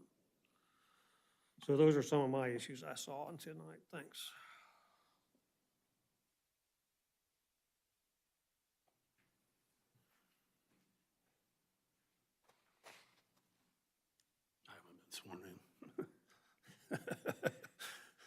You swear to tell the truth, the only truth, so help you God. Yes. Thank you. Name and address. Mark Stelzer, 7731 Big Walnut Road. I do have a concern regarding the site itself. I mean, it's been a number of things forever, a grocery store at one time, then, but most recently with the lawnmower repair shop. I don't have any idea what was done with waste oil. Is there any EPA issues there? Is there any underground, storage for waste oils, or were they just dumping it in the ground? I don't know how they had it removed, if that's been checked out. The other concern I have, again, would be septic. Yes, I believe, there probably was an existing septic system. I have to believe it's so old, it's probably not very functional. I would think it would have to be replaced, and I would guess Delaware County Health Department would make some of those determinations. I don't know how Delaware County looks at septic for a commercial building, which usually would not be on septic. Residential, it used to be for every bedroom, you had to have so many gallons of, storage capacity. I don't know how they do that with office space, but, that would need to be looked at. I don't know where on the site you would have enough room for a leach system. So concern would just be how, what's going into the ground. I haven't gone through all the drawings or anything, but just like looking at that site plan, does the parking area, will there be sufficient handicap access, parking spots, access into the building, things like that? And then probably the last comment, I know we're looking at this peanut-shaped roundabout, which is going to come in the next couple of years. There's been talk for years about, putting this exit off 71 to Big Walnut Road. If that ever happens, Big Walnut Road would probably get widened. What's the potential for that roundabout becoming a two-lane roundabout? What would that do to that site? I don't know if that's something that needs to be taken into account or not. That's my comments. Okay. Thank you. Thank you, Mark. Anybody else? Going once, going twice? All right, public comments closed. Anything you just heard, respond or comment or question on? That neighborhood is all septic as well. It's back there. Yeah, this building is septic. Yeah, the closest sewer that I'm aware of isn't, to the north is Vinmar Farms. To the south, it's Probablyton, Covington Meadows. To the east is probably nothing until you get to Medallion. And to the west, it's probably Route 3, like the fire. I'm not even sure the fire station's on sanitary. I don't know that, but it's far away in every direction. Trust me, if that neighborhood had put sewer in, us here at the building would have loved it because we would have tapped in. We've thought about trying to extend a line to tap in, but it's just not been feasible even for us. Okay. We'll get to some of these other ones. If I could comment on Yep. a couple other things. The gentleman mentioned the sanitary extensions. Regarding the capacity of the septic, that's something that we're working with the health department on. So we're gonna work with actually the original designer of that septic system. We have a relationship with him, and we've already reached out to him about this particular system. So we just need to provide updated calculations to the health department. As Mindy noted, though, the use is anticipated to be equivalent, if not less than, a residential use. What was the age of it? When was it first? 12. Sorry. 12 years old. Yeah, it was, the site has been there a long time, but for many decades, it was just an outhouse without any septic system, literally just an old on-the-ground outhouse. And so when they put that septic system in many years ago, 12 years ago, it was a great improvement. Sorry. Very good. We have provided a handicap parking space that'll be van accessible, so there's an 8-foot aisle for van accessibility. As far as the roundabout design, with this being a county project, this is looking, 20, maybe even 50 years in advance. So the county is working with ODOT, they're working with all of the municipalities in the area and all the governing bodies to project what the traffic flow is gonna be like in these areas. So if that were to happen, it would be 50-plus years in the future, so I want to note that. Small note on attic access. We will provide some amount of attic access per building code, whether it's a ship's ladder, a temporary ladder, or even a stair.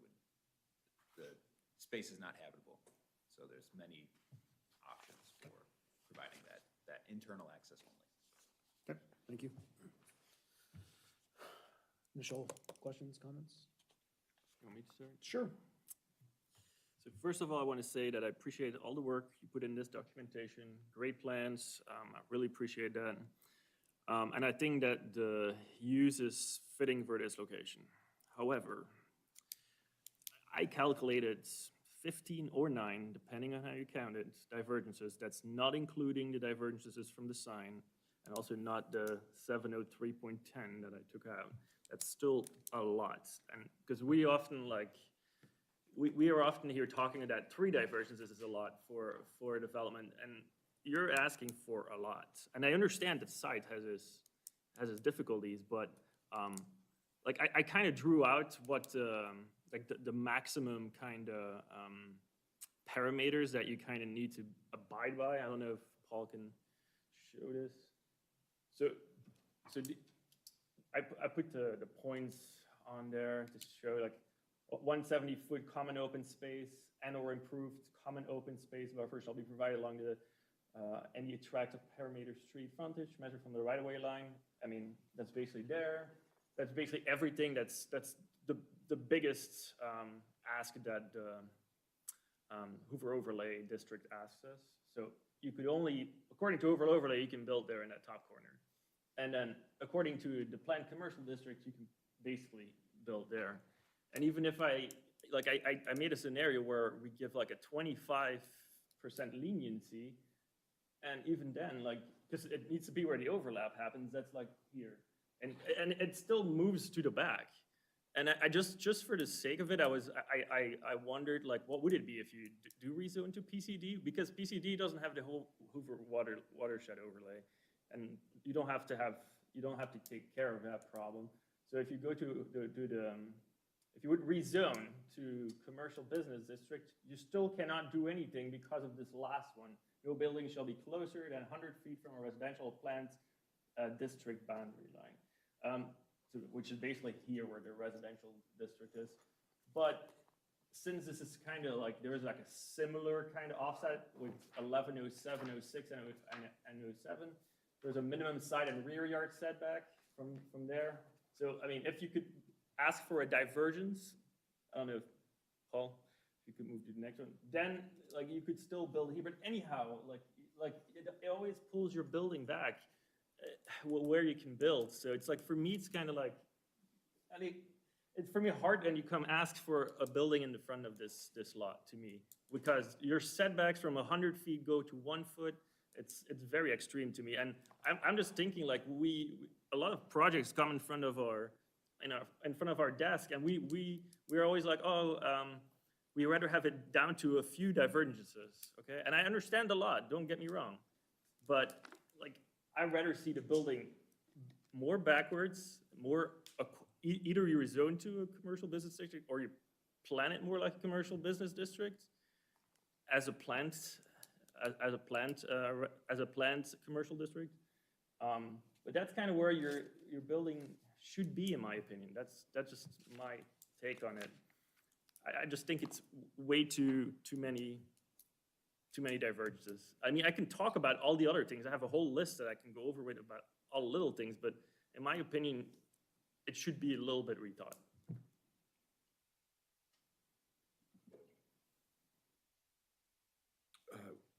Where is the existing septic?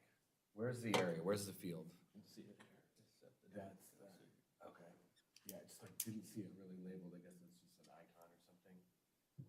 Okay.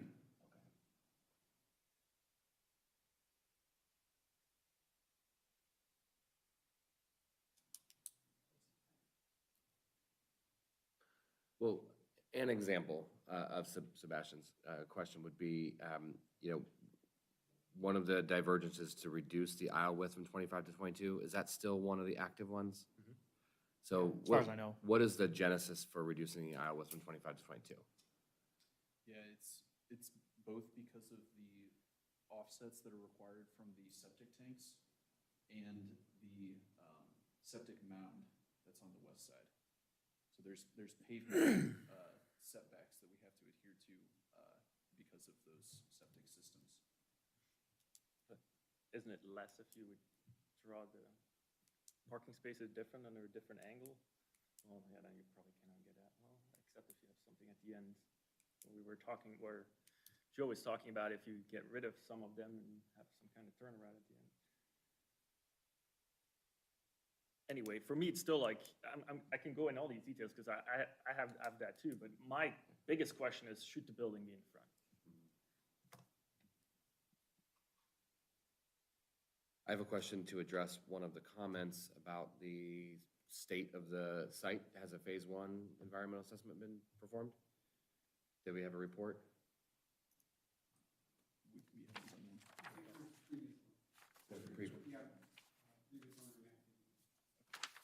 I believe there's documentation that all of that was already remediated, because we made sure of that before we purchased the property. We have documentation of that. That would be something I would want to include in this to address the condition of the site, given it has a septic tank and its former life. Then also, like, sometimes you use measurements from the old right-of-way lines, and sometimes you use it from the new right-of-way lines. It's very inconsistent. Like, you say your acreage is 1.09. If you get the new right-of-way line, your acreage is 0.7. Like, that's the actual acreage after the new right-of-way line. Same thing with your, your calculation for, what's it called, the asphalting, like how much building and asphalt you can have, the percentage, like that's incorrect because you also calculated that with the old right-of-way line. I mean, for me, it's like some things you do with that, like, because I also looked for the frontage, and the frontage was correct, was actually measured correctly from the new right-of-way line, which has to do with your signage, but. Yeah, I guess it was just the timing of getting the right-of-way plans incorporated into the submittal, the calculations weren't updated. So you're right about the 0.7. The lot coverage is, I believe, 35% instead of the 27. I think I came 38, I get. I mean, which is okay according to our zoning documents and not that, but it needs to be correct in the documents. Sure.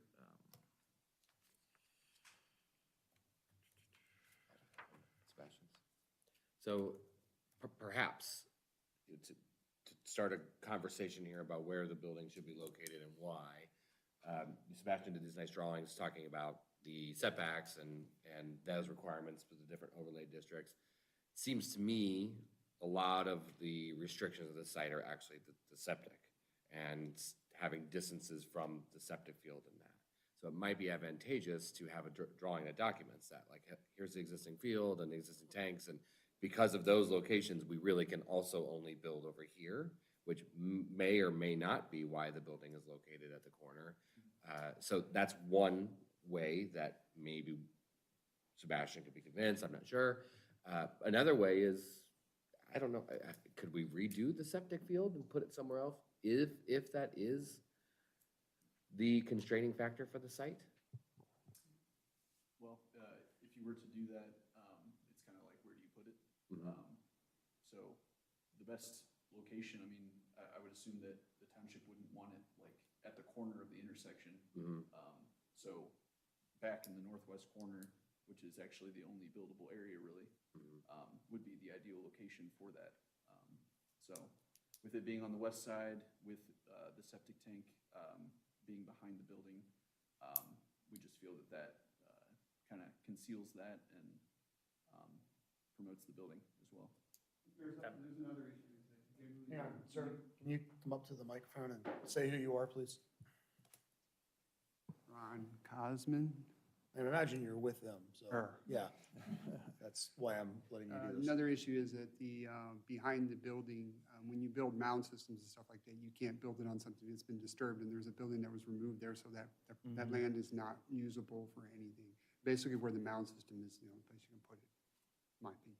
So, And you'd be pushing it closer to those homes that are eventually gonna be built up there. so perhaps making that argument would help your case for all these divergences. So look, we get it, the site's weird, can't really build on it, we've even shown that.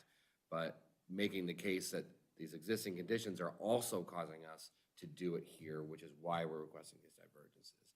Think that might be helpful? In a past submission, not you guys, but other people, very similar to what Sebastian did. They drew out where some of the things could be, where the boundary lines are, what are the requirements, especially around that. That would help identify why it has to go where it is, which would explain some of the divergent requests, especially 1 foot off of a line of a setback. So I would suggest that. The other thing is just the normal distances. I know Joe did a nice calculation and said, really, we're probably 30 to 31 feet back based on what the new right-of-way line is. It doesn't show it anywhere on here. So just all of a sudden, we're seeing 1 foot setback, like, hey, wait a second, that's a huge divergence from 170 to 1, but you're not taking into account that there's actually a 30-foot space that's in there. Yeah, So, visually, I mean, it is a 1 visually- foot, it is a 1 foot setback, but it's not visually gonna look like a All of 1 a foot sudden, setback. you're reading that, and all of a sudden, okay, now we're looking at it, it's like, okay, it's actually decently far back, but what is that distance? We don't know where you are from a curb line. Okay, granted, you didn't have maybe all the plans to begin with, we didn't have the full acreage calculation of what was being removed. All that stuff is gonna be, we need to look at it, and that would help us understand this a little bit better. And another thing I probably forgot to mention in my report, I'm sorry for butting in, is, you know, the PCD regulations, if you recall, the minimum acreage size, if we were starting fresh slate, is 20 acres for PCD. So we're trying to apply design standards for a 20-acre plus site onto a site that's less than an acre after the right-of-way take. So again, just putting that information out there for consideration. What about the egress and here? 'Cause so I see like a double aisle here. Is that how it's gonna be designed, since you know about it? That is the current So layout. is there gonna be an easement on your lot to allow these people to be able to use this? Because there's nothing drawn out right now, so, I mean, right now it's grass, I'm assuming, but. Shared driveway. Well, I know, but yeah, they're not gonna come here and then make this loop. There's gonna be here something, I'm assuming. There is existing. Come to the table. Just pull the chair up. Here, we can get another chair. There is an existing shared driveway right there. That is what that's reflecting.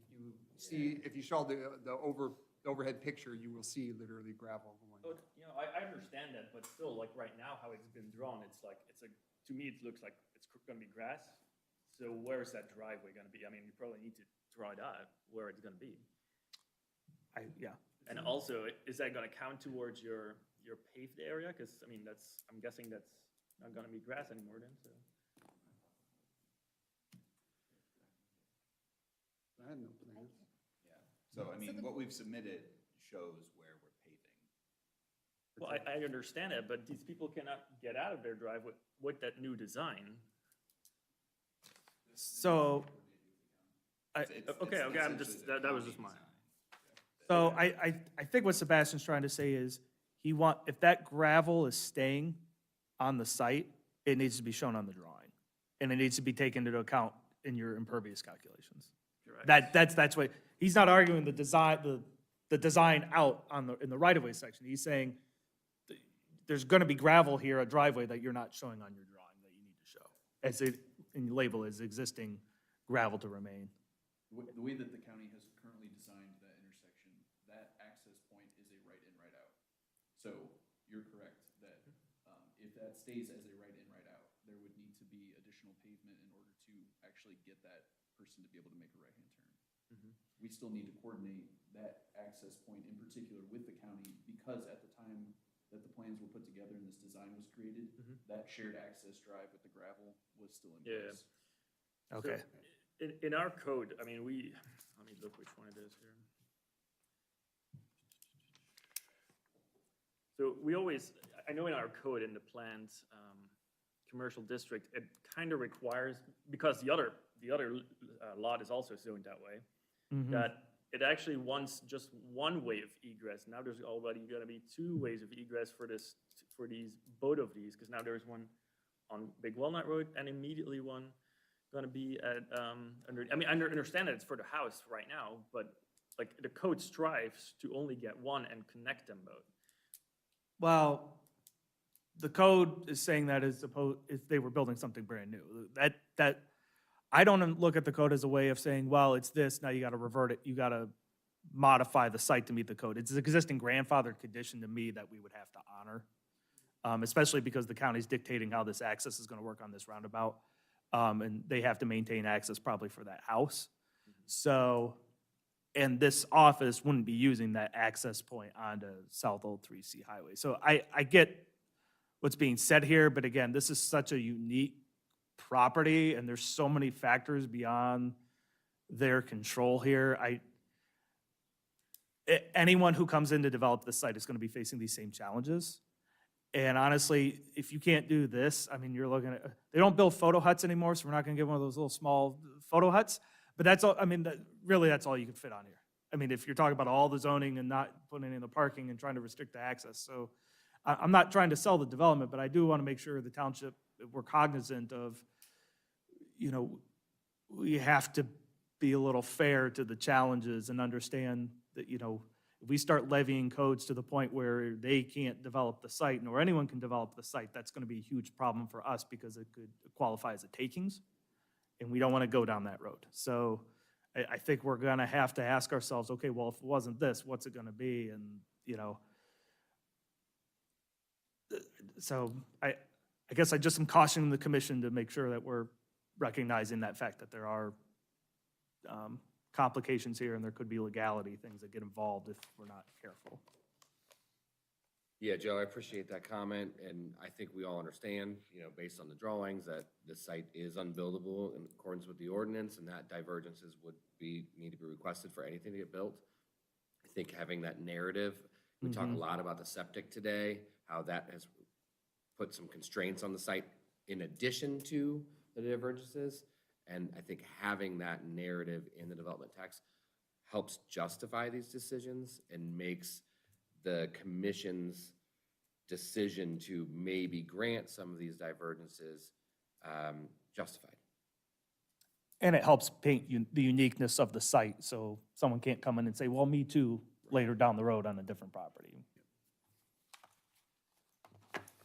Thank you, Mr. Chair. I think in addition to, by way of explanation for the historical record, I think it would be helpful to show what are the legal boundary lines now versus what will they be after the county or comes in and does all of their right-of-way work, so that, I mean, I forget who mentioned it, I mean, there's no delineation that you're losing 30 feet off the south end of your property to the county. I think that would also be helpful to show that besides the septic system, here, you've got a perfect storm of things happening here. Number one, you're on septic, and there's no sanitary anywhere near close by. And number two, you've got the county coming in and basically taking a significant chunk of your ground for this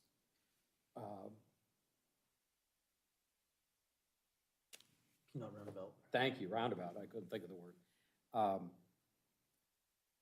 From my perspective, this is a vast improvement over what was there, and I guess I would caution the commission. You know, somebody could have come in and bought this and left what was sitting there and threw a can of paint on it, and we'd still have a pig with some lipstick on it. That was the intent by 3 prior users who I issued change of use permits to that never actually established. So from my perspective, I agree that, you know, there's a boatload of divergences here, but this is probably, I would go out on a limb and say, probably the worst chunk of ground in Genoa Township to try and build something on. Congratulations. I mean, certainly in the time that I've been on this commission in the last 5 or 6 years, this is the most difficult piece of ground to build on, I think, that we've encountered. But that being said, I think it's an improvement. I think it is a use that is the least impactful on the neighbors because it's office space. I mean, and it makes sense for where it's at and what's in this area. I think, as Joe's elicited, there's some issues that need to be hammered out and pointed out, but I think I can get on board with it. I mean, I don't know, this is probably a conversation between Mr. Wise and the property owners. I mean, if we're looking at sidewalks in the future, that's probably a discussion to have with the Board of Trustees or Mr. Wise, but that certainly makes sense. I mean, but that we can't condition zoning on that, but something to think about. Well, but we do have the path requirement in overlay district. That is true. We already made that pretty clear that it's a requirement. Yeah. And Lord knows we got a big enough right of way to put in hell another roadway. So that's all I had, Mr. Chair. Yeah, so the setbacks, I think the comments we talked about earlier, let's find out what the buildable number is, where are the boundary lines, what's real, where's the taking, not the taking, but I mean, at least the reduction in lot. The acreage piece, the percent coverage, you already mentioned it earlier, so I'm looking forward to seeing what that looks like. The sign, definitely changeable copy versus the whole size-wise, we need to look at that. You already mentioned you're gonna do it. Path allowance, again, that's 70310. We definitely need to see what that looks like. Accessory structure, you said is just going to be storage. Storage and maintenance. Storage and maintenance. The heck of a storage and maintenance facility with a HVAC system on it. It was inherited that way. That's nice, great. Trash you mentioned already. 120301, there's no response in the text. So just please make sure you're getting a response in there on that one. The distances on the drawing, so all those things need to do. Joe already made the comment about the drawings that look different, so making sure we're using the same overhead of the building and the structure. Septic you already did. The sign, other piece on the sign is you have uplights, but there's only one bush shown on the side. Just make sure from a code perspective, you're not allowed to see any lights at all. So if you're gonna do uplight, you've gotta have it blocked. So you can't be driving down the road and seeing the light itself. So just keep that in mind. Or go to downlights kind of thing. Other than that, there's a long laundry list of stuff that you need to work with Joe on, and appreciate you all talking about it and what you're trying to do. So, I imagine you're asking for a continuance this evening. Okay, do we have dates on? Revised materials, unless the commission wishes to change the date, would be May 20th. It's basically a week from today. I believe the meeting was June 10th, correct? Right, so that was gonna be my question is, There's a lot to get done in a short period of time. With that deadline, again, we are holding true to the deadlines at this point, after what's happened in the last 6 months. So you're good for the next meeting, you're gonna have it done. Okay? Any other questions for us? Comments? You want to help? I have enough on my plate, thank you. I would say one thing, if you tried to push this building way north, there's a lot of, I mean, you could end up asking for a lot of divergences too, and you'd be moving back closer to the residential area that we're trying to screen and give a separation to, in my opinion. Yeah. I mean, what we don't want to do is be what was there and be right next to the road. And you've got some road movement that's going to happen, all of a sudden, now there's a building. Now you've got a hazard to driving or sight lines or other issues. Okay, we don't want to do that. At the same point, we need to protect what is around, especially from a residential perspective, which is why all those distances are in there from a setback perspective. Again, a very unique site. And if the limitations really are the septic and where that can go, then let's show that. You know, show on the driveway why it needs to go from 25 to 22. and actually put 22 in the drawings for us. We can read it, but it's better, sometimes it's easier to look at it too. And feel free to reach out to me with any questions, or even if you want to have a meeting, sit down. That's usually what I do, is we sit down and we go through the comments, and I can answer questions, talk about expectations of what I'm looking to see for all that stuff. Great job. Anything else before we make a motion? I'll do it. Yes, Mr. Chair, I would move to continue the public hearing for the subject final development plan application known as Olive Branch Offices, Zoning Commission Case Number 2024-03 until June 10th at 7 PM in the Genoa Township Hall. Additional or revised materials will be due to the Genoa Township Development and Zoning Department by May 20th, 2024 at 4 PM. I second that motion. Discussion? Roll. Roll call, Mr. Bernert. Yes. Mr. Teichman. Yes. Mr. Welch. Mr. Leff. Yes, motion passes for continuance. That ends this at 8:56 PM. Thank you very much. We'll see you next month. Thank you.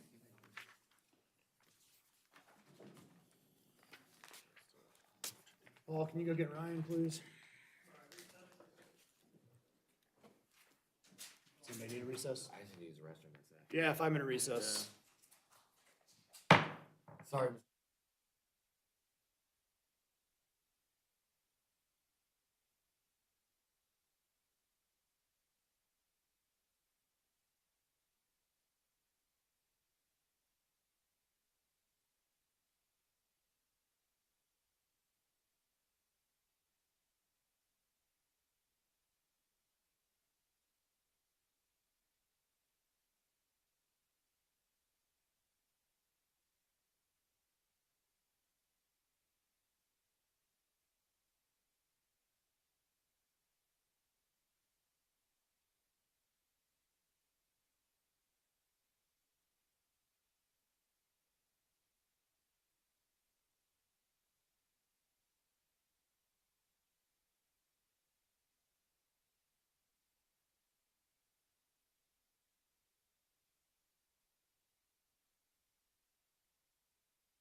reading material. Paul? Joe, I got already one. Oh, did you already do one? Yeah. It's probably for, yeah. You don't want to? Heavy materials. Returning from recess, time is now 9:01 PM.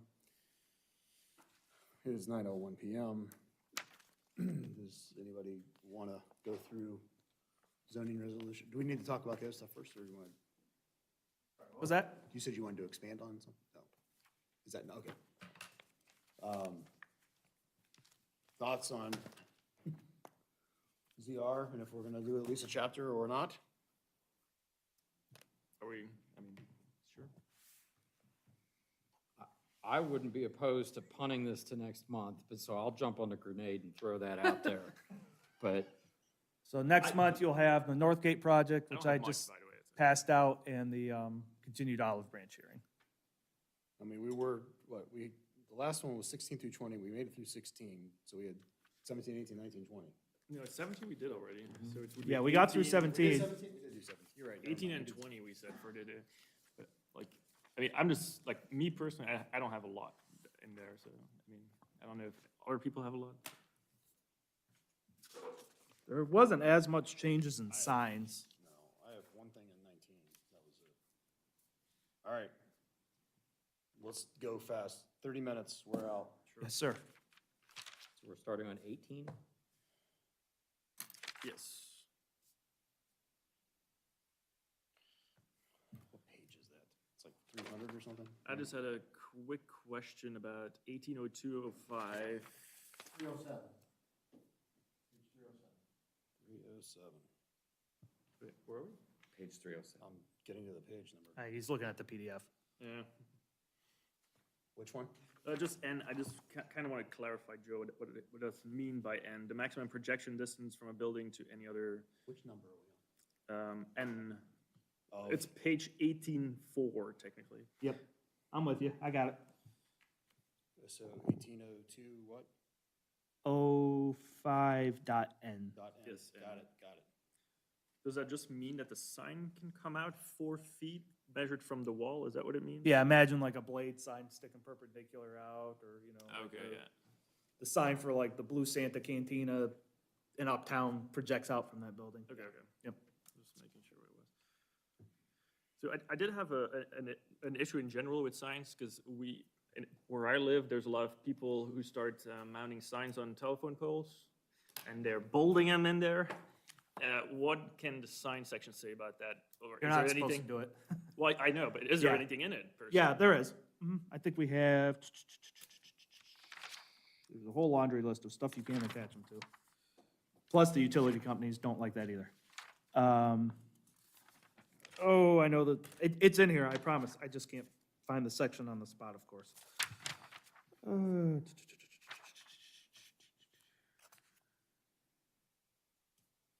Aha, it's in sub-item H of that same section. Signs shall not be posted, attached, or otherwise applied to trees, vegetation, rocks, traffic control signs, bus shelters, utility poles, benches, streetlights, trash receptacles, newspaper vending machines or boxes, or any other unapproved supporting structure unless otherwise permitted by this resolution.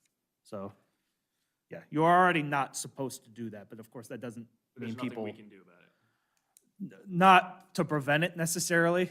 Sign enforcement is very reactionary usually. Most people aren't asking us whether they can do that, they just do it.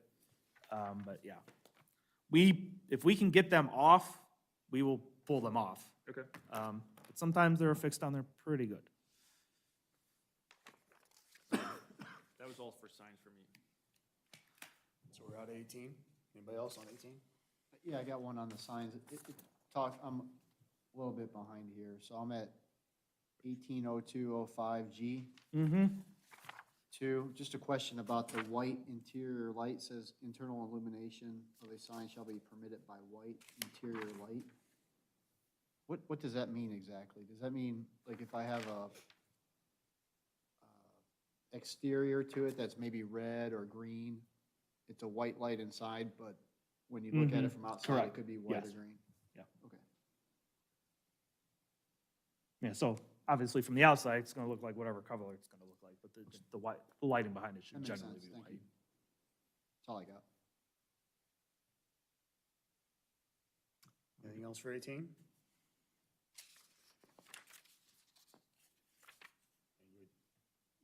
We went through this thing in detail, I mean, was it 4 years ago? When we had to redo. Yeah, did you guys see the stuff I was changing in 1806 that's in this copy, right? Yes, Okay. all the chart. Yes, I want to make sure Tables. Yes. you were all working off the copy that had that edit in it. Yes.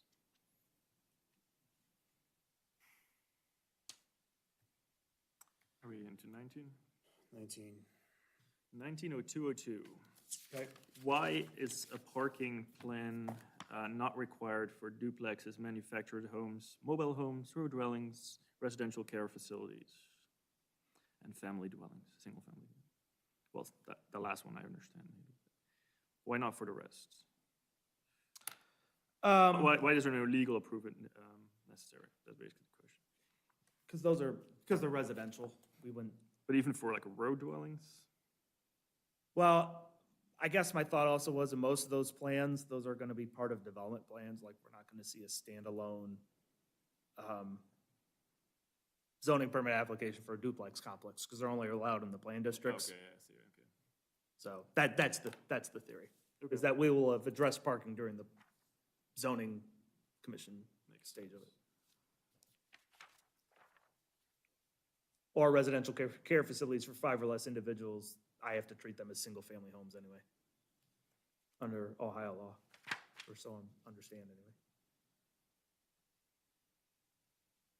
Anyone else? I have 190409. 1904-02A, minimum number of parking spaces. A, yeah.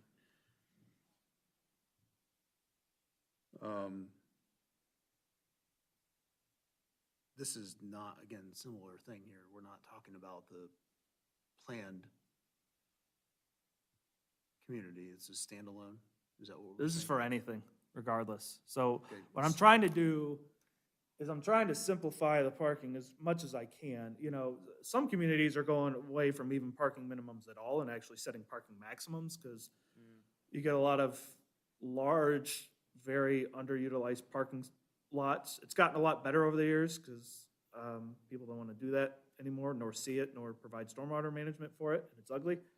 But I mean, we saw that with Kroger. Kroger had that huge parking lot, and they eventually decided to put that outbuilding in there. And, you know, you have to park further away from Kroger sometimes.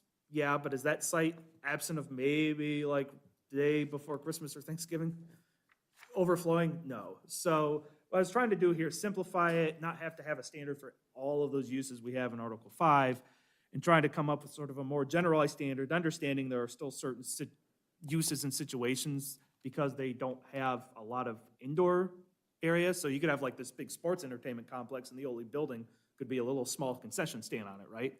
Well, if it's a 350 square foot concession stand, you have 1 parking space technically required by the code, which is why I'm trying to account for all those different uses that would still generate traffic. So in 1904-02A, Mm-hmm. 1, single-family dwellings, including vacation rentals, 2 parking spaces per dwelling shall be provided. Does that include garage requirement, or is it 2 parking spaces external? So We've usually counted garages. Kind of garage. Okay, so if we go back to a couple of hearings that we've had, where we've talked about driveway distances and where there's parking, Mhm. we said there needed to be at least room for 2 cars, and then what we were gonna do from a sidewalk perspective. So does that mean we need to account for 4 here instead of 2? Because we're I think talking 2 is about- just the bare minimum we do, knowing that almost everyone's gonna do 4, because almost everyone's gonna want some sort of driveway. Well, but why don't we say 4? Don't we need to say 4 then? So Or that do there's we no. say 2 external of garage? Trying to think of a situation where that could pose an issue. If we got sidewalks. Because we don't want to have sidewalk interaction. We wanted to make sure that we kept as many cars out of the street as possible, which is what we've tried to do on. I guess I'm trying to think if you had like a plan with alley access garage units, sometimes those back right out onto the alleys. There is really no driveway, there's just alleys. I guess, Unlikely to occur here probably, but that is a design situation where you wouldn't have a full-length traditional driveway. Well, you have it here in the township. Yeah, I guess we do have, In my neighborhood, like the corner of Maxtown and I'm talking about alley access though, like, Have Out, they have the frontage of the road, the garage access is on that alleyway. oh, yeah, I know what you're saying now. Yeah, I get it. So we do have that issue. Yep. So, I mean, is this, do we need to change this section? And the reason I ask that is, we're essentially built out commercially. I don't foresee a vast open asphalt parking lot coming into existence in the township. Do we need to change this section? I would probably recommend it just from a redevelopment standpoint.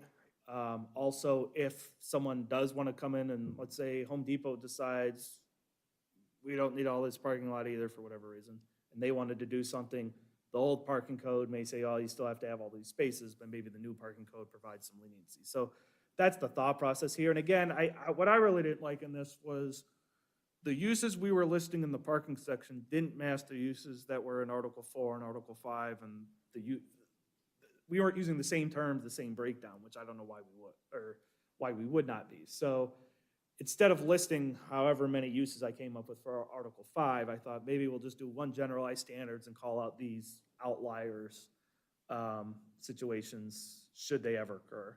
So let me ask this question then. I mean, we talk about minimum number of parking spaces based on square feet of floor area. So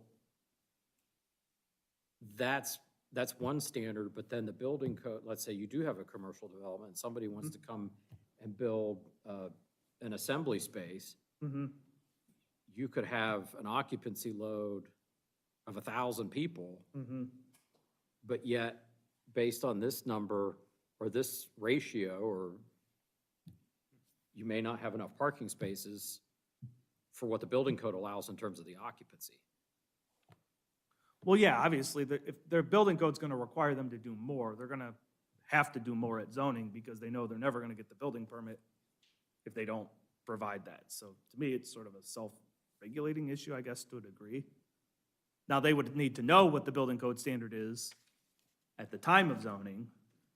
I would think if you're building an arena, you probably have people on board who know that kind of stuff. I thought I had some sort of provision in here where, I know I talked about a parking study, but maybe I'm thinking about a different section. I think, you know what, maybe that's covered in 17. Let me go back and look real quick. On your arena example anyway, that obviously doesn't speak to every use. But maybe that's like a standard, if there are certain uses you're worried about with that, you know, in the conditional use standard, you put some sort of language in there that would trump the parking standards and say, yeah, but in this situation, because of this use. So then why should we have a maximum number of parking spaces permitted? Again, because the planning field is trying to push towards maximum spaces to prevent people from needlessly overparking and creating fields of asphalt. And again, a lot of it's with redevelopment in line. Do we have a lot of vacant land left? You know, do we have a tract large enough for under current commercial zoning for a greenfield constructed, you know, big box store? No. But I just always try to think about what could possibly happen, even, you know, if it seems unlikely right now. So it's just trying to modernize the parking code and clean up, you know, how we go about doing that. Sure, we can, you know, we can play with that. But I do think the code section as is needs to be changed somehow. Now, if we're saying this isn't the way to do it, you know, okay, we can look at making revisions. That's obviously fine. But I think as it's written now, it doesn't really function very well. And I don't like having standards, like the ones based on, like we talked about employees tonight, like they say they have 3 employees. I'm not going in and checking in how many employees are working any single shift at that brewery.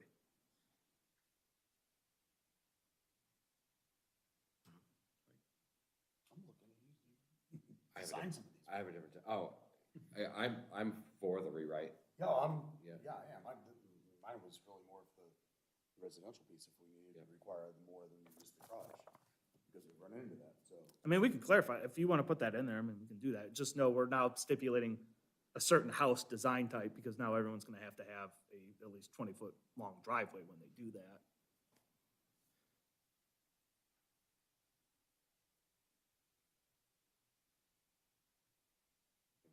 I wasn't there during that discussion, so I don't know the background of why you're suggesting that revision, like what that case was and why it came up. It seems to me if there's garage parking that would satisfy the offsite parking requirement, is it because they were just using the garage for storage and then parking on the street? No, just four cars in the house. And then all of a sudden, you've got a car that's overhanging. So it was a matter of having enough space to make sure it didn't interfere, and then if we had sidewalks in place, how do we make sure that we're not parking on the sidewalk? Right. Yeah, I get that. 4 cars in a house is, I would say, more rare than not. Yeah. Of occupants. If with guests and that, I get that, yeah. Okay. Well, you probably don't want them parking on grass or anything else either. No. All right, anybody else in 19? I just had a comment, came up tonight, about section 1905. The rewrite of 1, off-street loading areas shall be located at the side or rear of all buildings Mm-hmm. and shall not face a street, a planned PRD, or a residential zoning district. So this seems to indicate that every building is required to have off-street loading. Is that No, correct? I think it means that if you want to have it, that's where it needs to be, right? If you have it, it should be located at the Correct, side so or I'm rear. changing that wording, so that's, Sebastian's exactly right. So, and I know that comment got brought up during one of the hearings, we've never enforced it that absolutely every building has to provide these big loading It is not areas. written, You know, because it just, there's a lot of instances where it doesn't make sense, like a 2,400 square foot office building, you're gonna have a huge, like, loading dock, like, that's, no one does that. So, that's never how we've enforced it, so that's why I'm trying to rewrite this to basically not say, if you required. are providing off-street loading areas, this is how you have to do them. Gotcha. I think more of, and I'm rewriting this more in line with how we've administered it over the years, as opposed to that thought that we're gonna make every single off, I mean, we didn't make like the multi-zone people, they don't have Right. a loading area, they don't need it. Is there any way just to word that, like, off-street loading areas are not required by the zoning ordinance? However, if off-street loading areas are provided, they shall be in conformance with section 1905? I could put like, any proposed off-street loading areas shall be located, so it's clear that if you're proposing it, now you've got to meet these standards, but we're not saying you necessarily have to provide it. Okay, that's great for me. I like that. I still had 1904, 09, sorry. 09? Yes, 09. A parking needs analysis or study by an individual or firm certified to perform such tasks may be accepted in lieu of the parking requirements established here in the solution without the need of a variance or divergence for conditional use or planned developments. I'm still in favor of a divergence or variance because I feel like that just is kind of shopping around until you find a firm that will want to give you what you want. That's my opinion.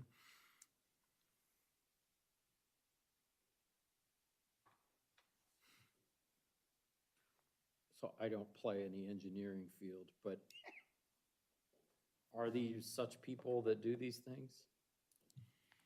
Mm-hmm. Yeah. I'm sure there are, yeah. Yep. There's books on this stuff. So, yeah, It's always weird if the people you're paying are gonna. And a lot of it is driven by the industry.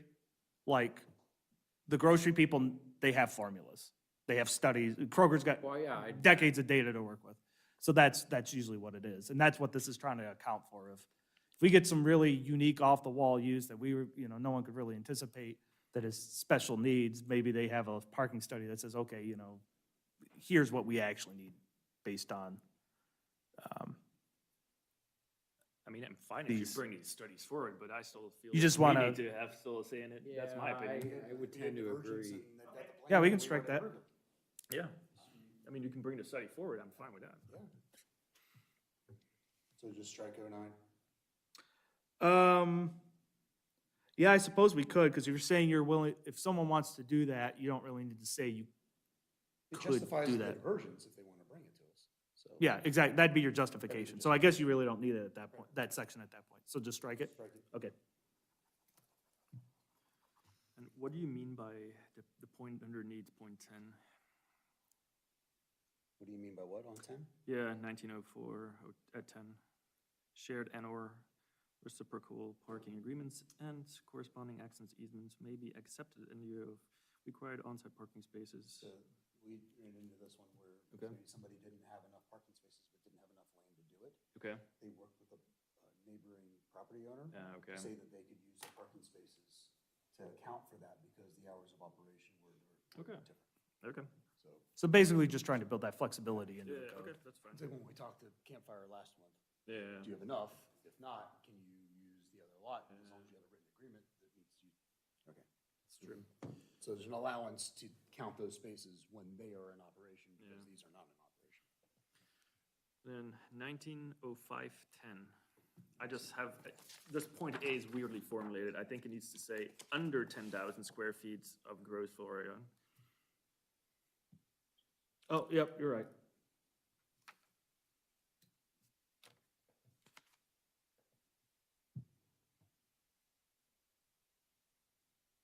So. Oh, I take need to out- put in, Take out the under. Well, the under needs to be in front. I The think. underneath, so under 10,000 square feet gross. probably need to gross say floor under or area. equal to, because Yes. like, in the rare instance I get exactly 10,000 square feet, I need to know what to do. Okay, so just a wording, yep. Got it. Okay. Then the next one should be over 10,001 square feet. Technically, Well, if it's over 10,001, what do you do with 10,001? well, 10,001 and more, how about that? It's greater than 10,000. Yeah, That's fine. I got you, I'm just. Got it. Yeah, I could be, yeah. That's, Yep. got it. All right, next, anything? Landscaping, 20? I got Come on, we got less than 7 minutes. 20 section 2003 F. 2003, I'm sorry, which, 2003 It's dot, landscape buffers. I'm looking where it is because there's so much scratched out. Oh, here. 20301. 2030, got it, I'm with you. The F part, to me, I don't feel like, why are we letting them do a wall? I personally prefer planting. Oh, in some instances, I can understand a wall, but in this instance, I'd rather have planting.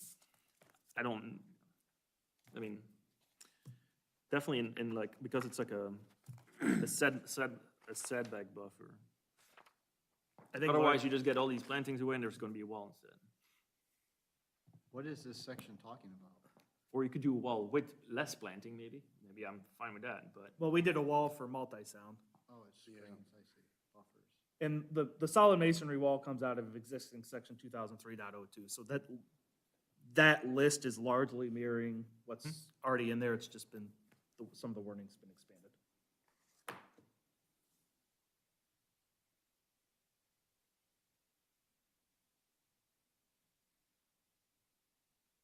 I could change shall to may,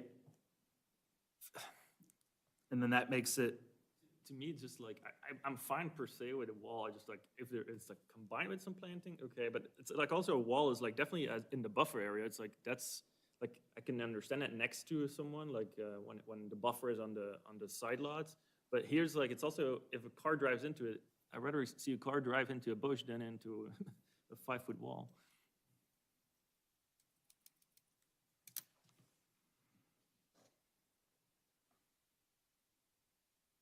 All right, May. may. May. That gives you somewhat of the That gives discretion us- to yep. decide whether or not you feel Okay. it's appropriate for that specific Yep. And basically the situation. same in the point underneath, also F. Okay. And 04C. 04C. Yeah, basically everywhere that verbiage appears, right? Yes. That's where you're wanting to see it. Okay.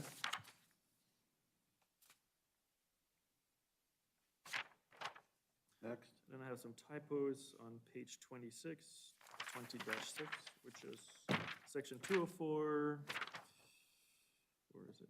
01B, 1 and 2, it's islands, and faux is 2. I'm sorry, where are we at? 2004? 1, B1, NCAP islands. No D in islands. and then under need Yeah, 1.2 is length Yep, got to it. reach, that's all. What was the other one? Length to reach and .2. Oh, yep, got it. I'll mean, just circle them, got it. Fix those. And then masonry wall again in 204.3. And that's it for me. How do you handle sound walls? Are sound walls in here? What do you mean? Like In regards to like a sand screening? barrier? Yeah, like, Yeah. highway sound walls. How does Those that would be in apply? the right of way we went. It's in the right of way of the utility, or the, ODOT builds those. okay.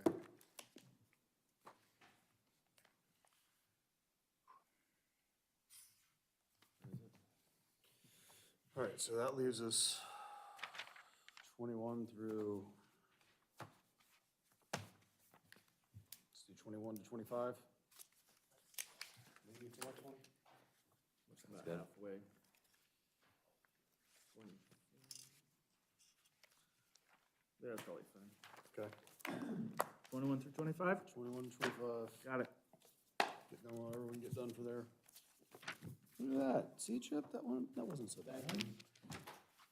You'll get another bite at this apple once we make all these edits and go through all this again, so.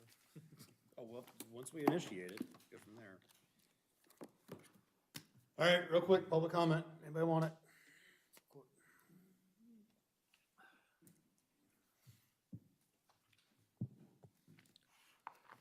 I want to talk about Section 8 again, if you guys want to, you guys branched over that the last time. So I sent in some stuff for you guys to review or whatever. Did anybody review any of it on the board? It's comment period, so make your comments. Well, I need to have a comment, talk and find out who's reviewing this stuff for me. Nobody's got back to me. I get no phone calls from you guys. So I need to find out why you guys ran over Section 8. Otherwise, we need to review it and see what we can get, if we can come up with some changes on it. Is it okay if we do it once we initiate it? I mean, we all have the email, but then we can do it when it's initiated, and, because we will talk about the whole document again. You had a public comment period. Public comment period does not. You have a public comment period on Public the comment stuff, you period know, occurs once we initiate the document in the review. for the whole document The though, whole right? document in the review. Okay. And you're gonna have longer than 5 minutes for people to talk at that public Get 5 comment? minutes. Then See, that's it, you can't go over those, that's the trouble with that public comment period for that stuff. This stuff almost needs to have a committee to review it. You know, you guys are lancing over this stuff pretty fast, Joe's filling it in for you or whatever, and you're just taking what he's giving you. This stuff needs a lot more attention. Sebastian up there is the only one putting most of the legwork in on this stuff. He's the one I hear from 9 times out of 10 on stuff. I'd like to hear it more from the rest of these members. So I demand that you guys put some more time into it. If you have any questions, feel free to give me a call. I'll explain what my issues and stuff were on this one. But you just can't change one zoning in one area for 20,000 square feet and not address the rest of the parameters in that area. So hopefully it'll be reviewed. Like I said, there's a lot of stuff in here or whatever, and I hate to see you guys going over it as fast as you are. And that's same with, you know, definitions and stuff. I have a serious concern with Joe's definition of building height. I can design a building right now and show you how that building can be 44 feet tall with his building height at a 35-foot mean measurement to the roof. And that can be built in a rural residential district of all of them which you guys live in. Right next to you, you can have a 40-foot tall building according to his zoning stuff on a 35-foot building height definition.